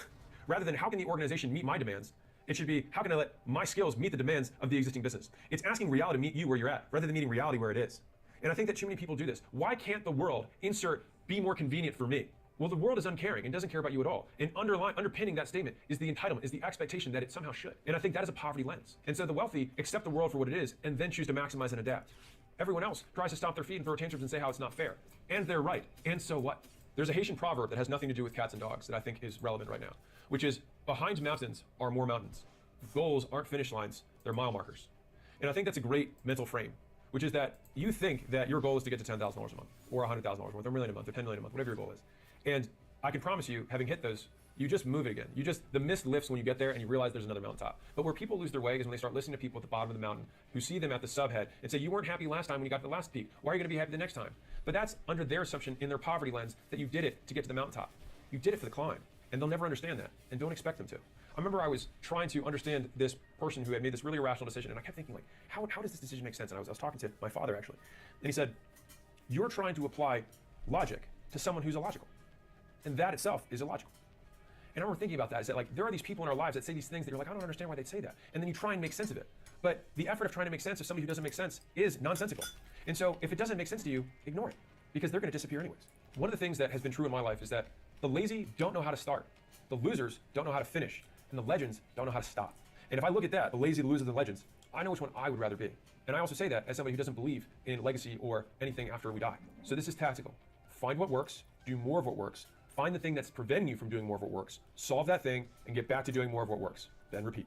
And so the reality is that in health, marriage, business, or any game worth playing, you don't win by winning. You win by staying alive long enough that you outlast everyone else. So I will give you the advice that I gave a subgroup in school that we picked 100 people who had applied out of 500 plus to basically do a 90-day sprint to help them start a school community. So we wanted to do a more in-depth kind of training, things like that for this special group so that we could see if this new implementation yielded better results. And so the guy who we had running the group asked me, he's like, can you give any kind of like words of wisdom to these guys before we kick it off? And so this is what I told him. Number one, follow instructions. Number two, when you read something that you don't understand how to do, Google first. Number three, when you figure it out, post it. Others also may have struggled. 4, actually follow the rule of 100 daily, which is that you reach out to 100 people, you make a post that you spent 100 minutes on, spend $100 plus on ads, and you spend at least 100 minutes a day making and improving ads and researching ads. As long as you do those things consistently and you get better, you will see results. And the amount of you that I see who tag me in like day 4, day 20, day 30, the guys who are at day 60 of rule of 100 are like, I have more business than I could possibly handle. The problem is no one sticks with anything. And this is why I want you to stick with it. Rule number 5, you will be excited for a week. Then excitement will end. And that is where the work begins. 6, your work works on you more than you work on it. You are the product that's getting built more than anything that you're actually putting into your business. Remember that. 7, everything is unscalable in the beginning. That's the point. It's how you learn every piece of it. And once you learn every piece of it, people will call you an expert. 8, the pain of repetition is what forces you to seek improvement.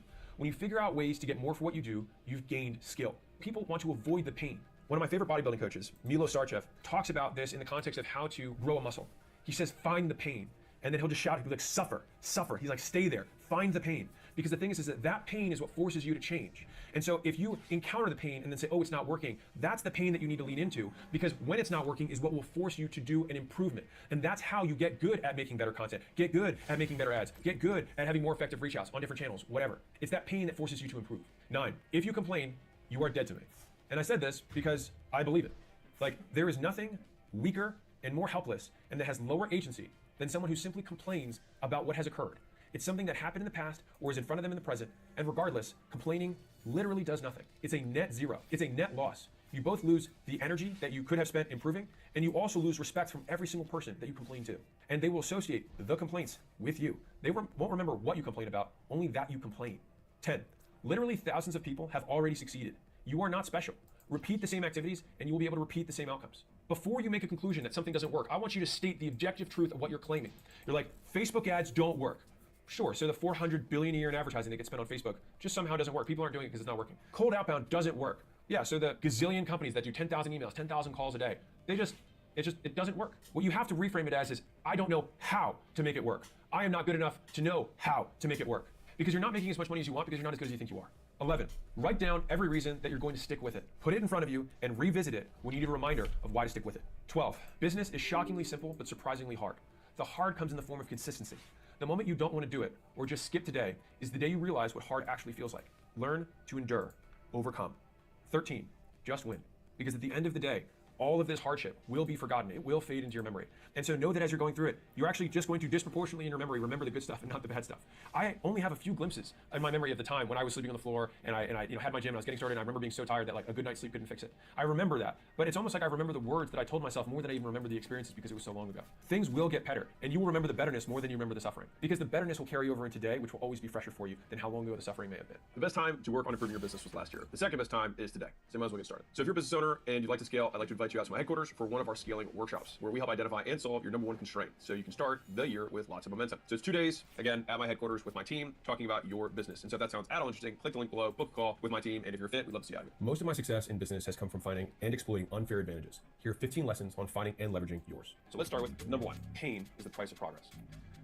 The fastest growth periods are often the most miserable. If you want to progress, get used to pain. If you think about what actually occurs when you grow, you stretch past your point of comfort. So even if you're growing a muscle, like you stretch, you break it down, it's painful. If you have growing pains, like as a kid, it's like you grew too fast and your joints are in a lot of pain. If you're a company and you expand, this is technically supposed to be good stuff, but it doesn't make it any less painful. Elite athletes don't get stronger during easy workouts. If we want progress, we must accept the price of pain that's attached to it. You cannot both want progress and live an easy life. These two things conflict. Number 2, happy but not satisfied. So let me explain this.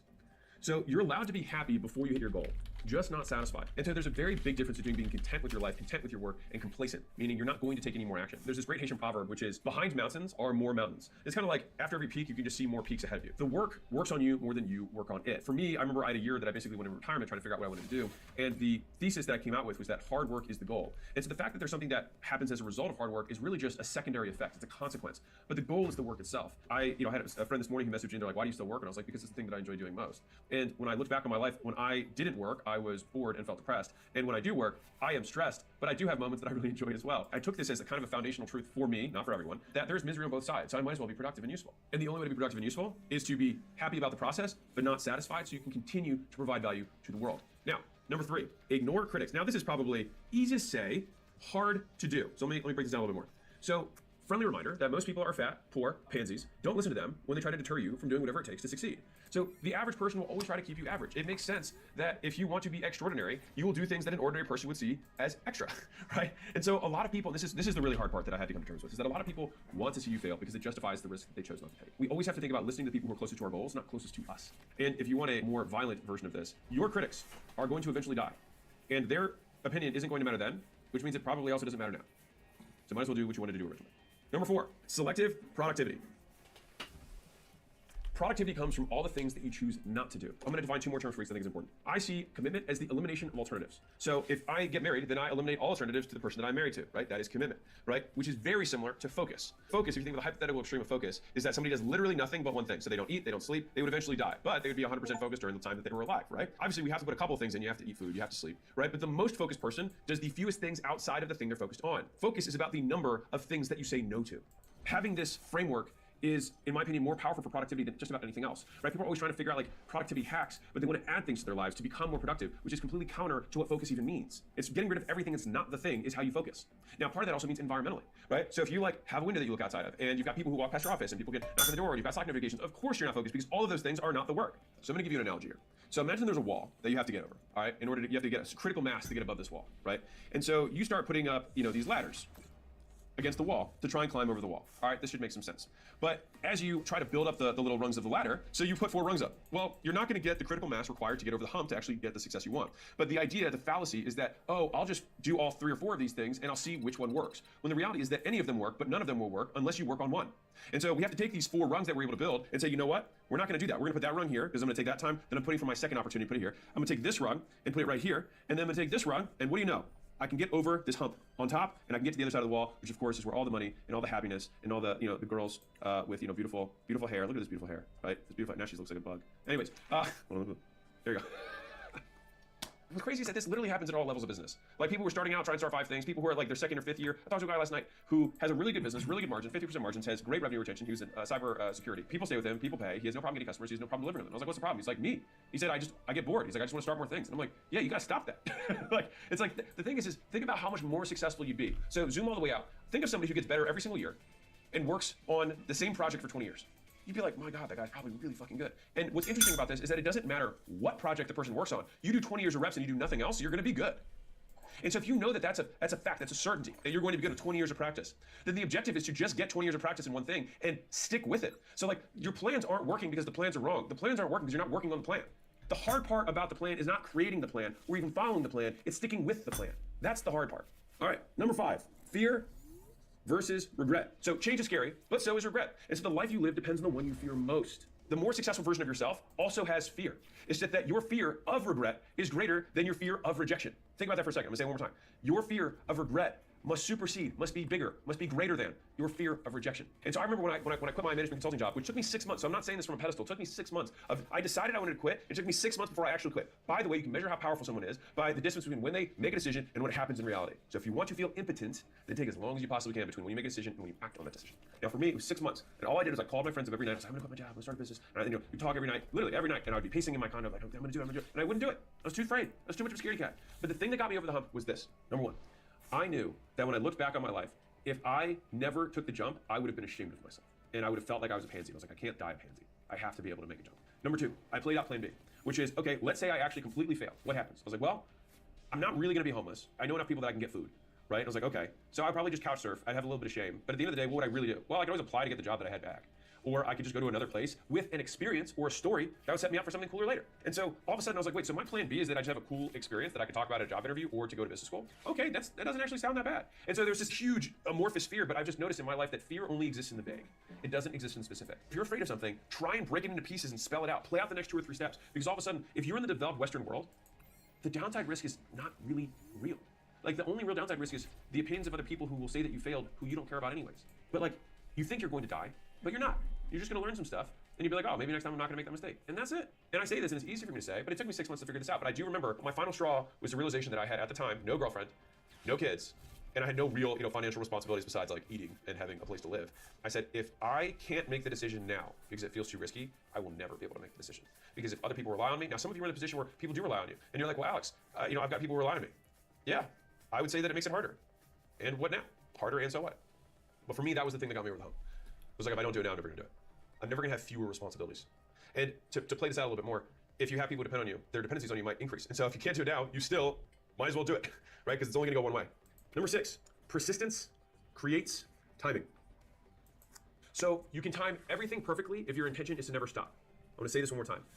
You can time everything perfectly if your intention is to never stop. So think about this visually. So let's imagine that this line right here is your lifeline. It's life as time passes, right? Now, let's say that you have some special thing that's gonna happen here, and some special opportunity happens here, and some special opportunity happens here. What most people try and do is they don't wanna work at all, and then they're like, oh, I'm just gonna work here, and then I'm gonna work here, and then I'm gonna work here. But the likelihood that you're there in these 3 moments is very low if you're trying to time it. But if you work the whole time, then the timing will always be perfect because you will be ready. And so perfect timing is a complete myth, but perfect preparation isn't. And that on a long enough time horizon, your opportunity will come. People think that they need perfect conditions to start when in reality, starting is the perfect condition. It creates the perfect condition for opportunity to be capitalized on. And I can tell you this from firsthand experience with me. Like the more you do, the more you see you can do.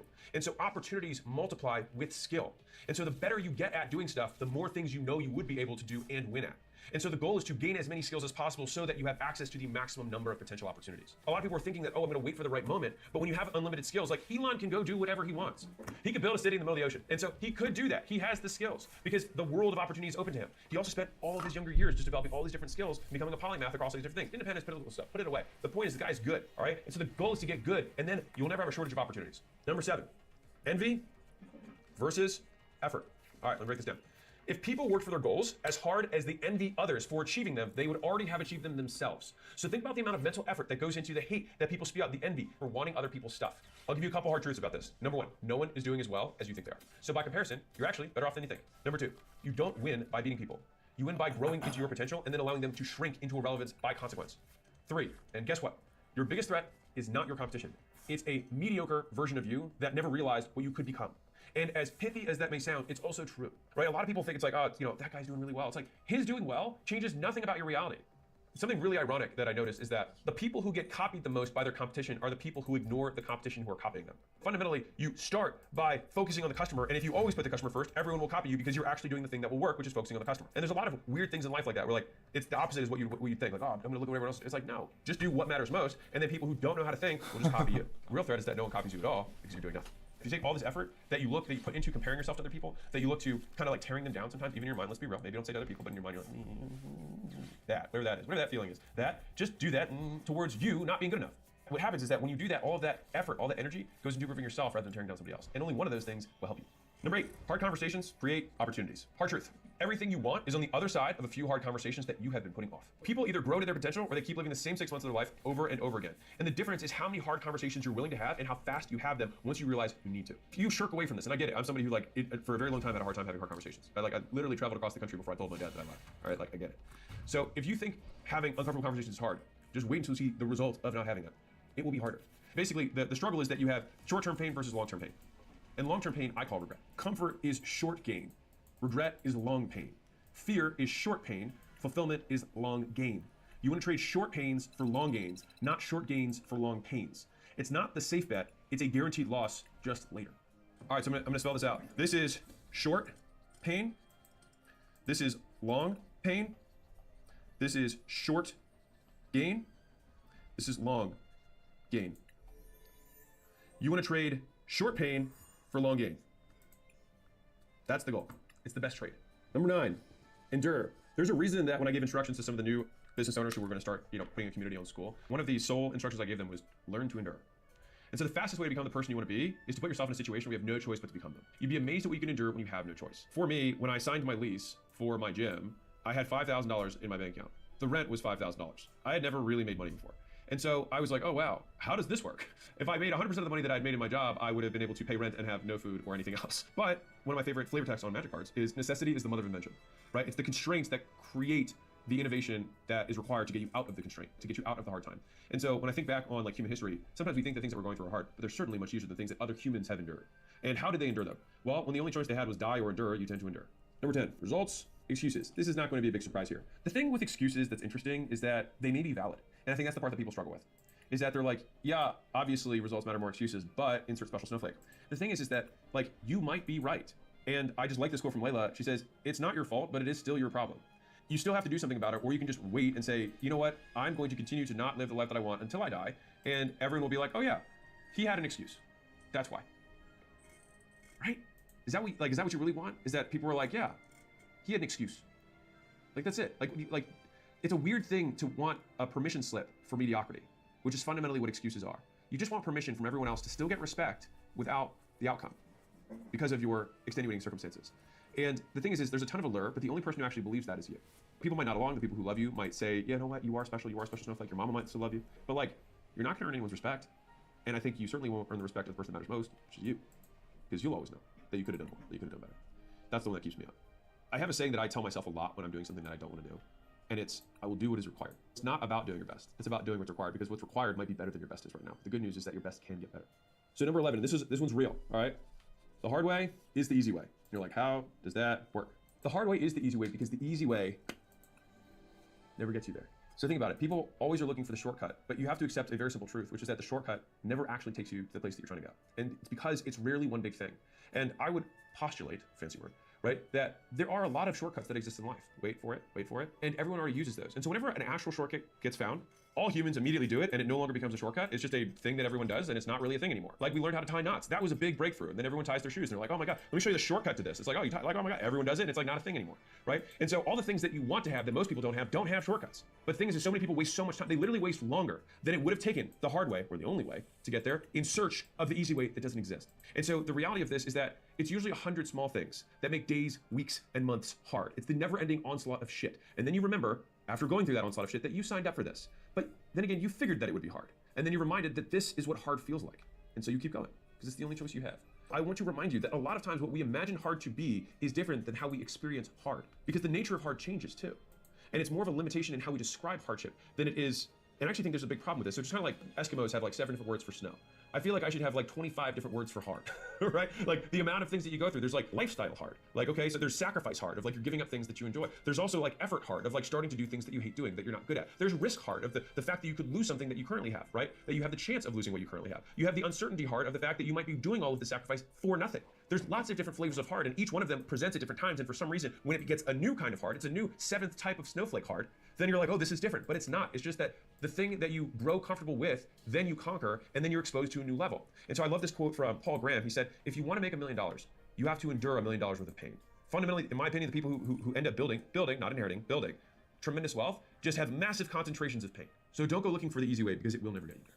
Number 12, this is a big one, don't give away your power. Now, this sounds very like, girl power or a little like rah-rah, but I will break this down in a little bit less rah-rah way. So what offends you controls you. Whatever you point your finger of blame towards is what also you point your power towards. Meaning, we talked about excuses earlier. I can't do it because insert X. Insert X is the thing that has power over your life. And I remember when I realized this was that I had this belief that I would never be able to be in a long-term committed relationship because my mother had hurt me as a child. I didn't get enough hugs. Who gives a shit? Whatever. But I realized that By using that excuse and by saying it's her fault, I'm broken, it's her fault, I can't trust people, it's her fault, I can't love anybody. By saying that over and over again, all I did was I said, my mother controls how my love life will go. Ooh, heavy, real. Well, I don't want her to have control over how I choose to love or not love or how content I get in a relationship or anything like that. So I actively had to say, maybe all these things happened, maybe they didn't. Also, who cares? Me, I care. I'm the one who's affected by this. And what's crazy about this, it's kind of a weird thing with like parents, is that you think by hurting yourself, you get back at them for hurting you. And you do hurt them when you hurt yourself, but you hurt you more. At some point, and this is like super real. Let's say that you were parented tough, whatever that means for you. You had lots of bad things happen. Okay, and it's probably because you were a child trying to deal with the world without the skills of dealing with the world as an adult. But you have these things happen, right?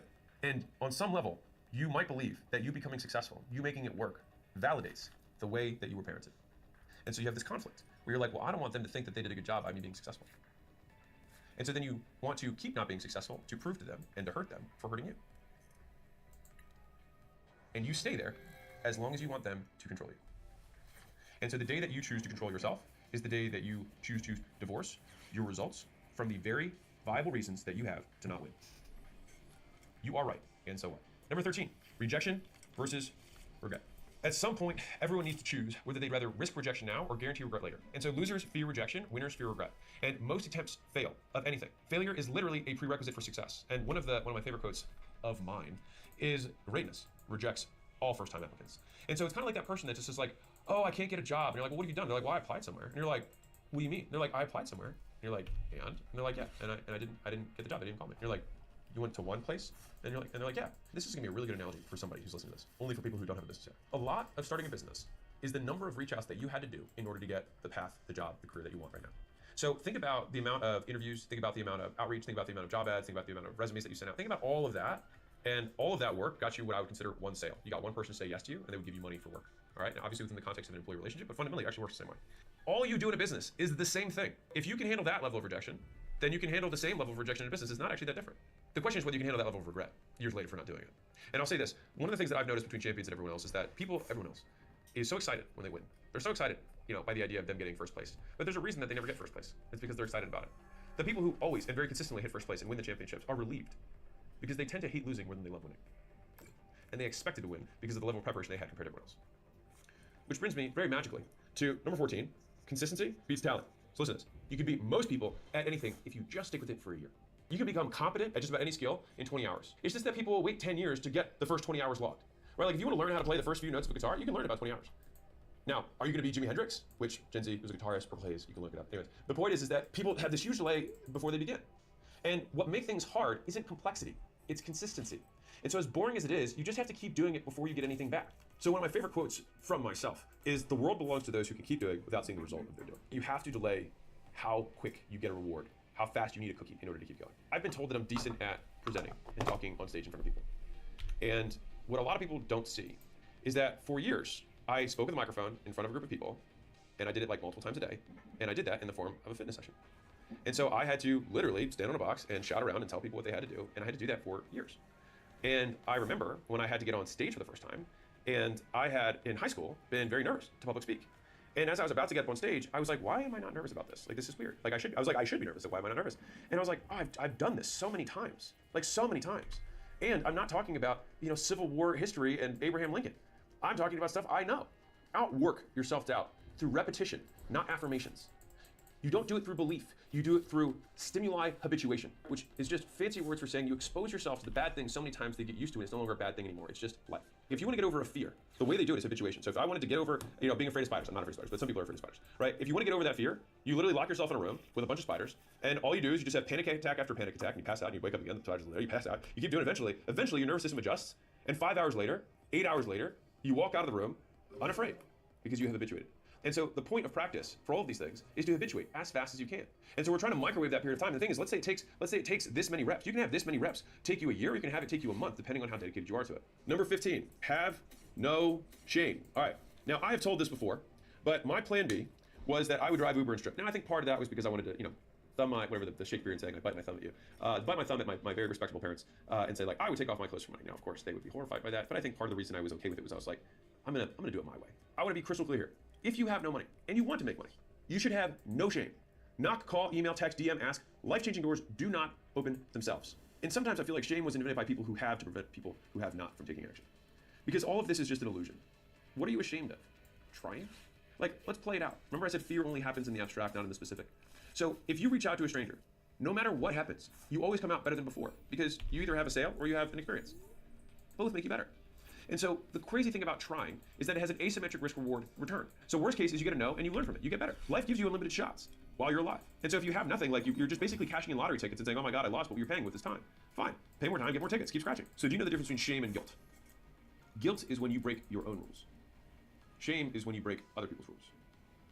So if you are gay and you're in a religious community, you would probably feel shame. If you also share that religious community's rule set, you would also feel guilt. If, let's say, you were in a very liberal, progressive environment, you might feel neither shame nor guilt. And so the question is, whose rules are you following? If you have this feeling, this fear of being ashamed, then the question is, who's the one who wrote the rules that you are choosing to follow? And I can promise you, it's not the people who are successful, because they're the ones shouting on the rooftops telling you that it's totally different once you get in the pool. It's very different. It's kind of like the lights of the world turn on, and like you're living in this mirage when you're not succeeding, where there's all this uncertainty, there's all this ambiguity, there's this fog of the unknown in front of you. But as soon as you start taking action, things become very crystal clear. I think there's this, I'm sure some Stoic analogy that said this, but basically, like, if you've ever walked through very dense fog, you can only see a couple steps in front of you. The only thing you can do in fog is just start walking. And as you walk, more steps become available to you. And so there's this misconception that you're going to be able to see the entire path ahead of you. But it has two fundamental fallacies in front of it. Number one is that you have the right vision to be able to see that far with your current skill set and resources, which you don't. Because imagine today, all of your conditions change. You had more skills, which is hard to imagine because you can't imagine what it's like to have the skill. But maybe let's say you have resources that you didn't have before. Well, that would probably change the way you play the game. So trying to play out and try and play 17 steps in advance when the game itself is going to change and you as a player are going to change. The only thing that you can boil all of this down to is to take the steps that you can see in front of you, one at a time. And I would write this down of like, what are the things that are stopping me? And more specifically, whose voice do I hear? Whose voice or judgment am I afraid of? Because usually it's people, it's society is what we say, but it's usually like two people. And I remember when I had this big decision that I had to make, when I was considering selling Gym Launch, I thought that $46 million was not a lot of money for the business. Now some of you may hear this and be like, oh my God, that's amazing. But believe it or not, before COVID happened, Gym Launch was valued at $150 million. And so for me, going from 150 to 50 or 46, it felt small, right? It felt like a really small number. And I remember there was a particular person, we'll call it a friend of me, if you will, that I thought would think that they were better than me if I sold for this small number. And when I was able to narrow it down to just that one person's voice, I thought to myself, am I going to give that person power over my entire life? Which is literally what it was. I was choosing not to make a decision because of someone else. That person has complete power over me. And I was like, well, that's a terrible reason not to do this. And the crazier part is that even if you're right, and that person does say that you suck, so what? Most people don't want you to win. And even if you do win, they will try and do a reverse excuse, which is called a justification, for why you should be excused of the respect that you should earn for having won. He just has good genetics. He has great parents. He, inherited his wealth. He had good connections. He was born in America. He speaks English. He's a man. He's white. He's whatever you want. But giving the person justifications in no way helps you. You might be right, and so what? Like it's so funny. It's like, let's say you have some advantage, whatever it is, right? whatever advantage you're born with, right? You might have one. It's kind of the same thing as the parent thing. It's like, well, I don't want to be successful because I don't want to prove that I had this advantage. It's like, would you prefer to prove everyone wrong by saying I had this advantage and I also wasted it? I remember, I'll tell you a story, and I think that'll round this off well. So when I was younger, I didn't want to be a doctor, but that was pretty much the path that was laid out in front of me. And so my father's a successful doctor, and I was like, it's cheating, to just assume your practice and just like immediately have a practice that makes a lot of money. And he said, do you think Shaq, when he was 7 feet tall, was like, it wouldn't be fair for me to play basketball. Other people aren't as tall as me. And I always remember that. He's like, you play the cards you're dealt. These are the cards you have. Play them. And I remember thinking that as, now obviously I didn't decide to be a doctor, but the reason that I didn't want to do it was because I thought other people would say that they would disqualify away my success as not earned by me. When the reality is that they're all going to disqualify your success no matter what, because it makes them feel bad. And so fuck them. But if you have some cards, for the love of God, play them. 2026 is going to be an interesting year. Reports just came out that for Black Friday, 95% of purchases were financed. 67% of them were for people who didn't plan on paying it off in the next 30 days, which is a very negative indicator for consumer strength. And everything starts with consumers, and then it bubbles up to B2B. And so if you're a business in general, this will affect you. And so there's good news and bad news. The bad news is businesses that do not change the way they behave when the environment changes get left behind. It's called adapt or die. On the other hand, the good news is that when all the other laggards and the slow to move businesses don't respond, those customers still exist. And so some of the best companies that you've heard of actually grew the most during economic downturns because it's a redistribution of customers and market share during these truncated periods of time. And so it's highly likely that in the next 18 months, 12 months, 6 months even, there could be a softening of demand. And so if your business is set up so that you have more reliable lead gen from multiple sources and a team that's in place that can actually continue to run the business and potentially continue to increase your margins because of AI, because of automation, then your business can be one of the winners. So if that's not in place in your business and you'd like it to be, I'd love to invite you out to 2 days here in Vegas with my team to a scaling workshop where we walk you through the things that we're doing at acquisition.com in our portfolio companies to help them scale in 2026. So if that sounds interesting, click book a call. I'd love to have you out here. Before I had my $46 million exit, I went completely broke twice. Starting from zero multiple times taught me what actually matters. And so here's everything I learned. I hit $100 million in net worth at age 31, but before that, I lost all my money twice. And the difference between me losing all my money the first 2 times and now are these rules. So this is no BS advice for making money and keeping it. Number 1, passive income is a lie. If you think about how money is made, you make money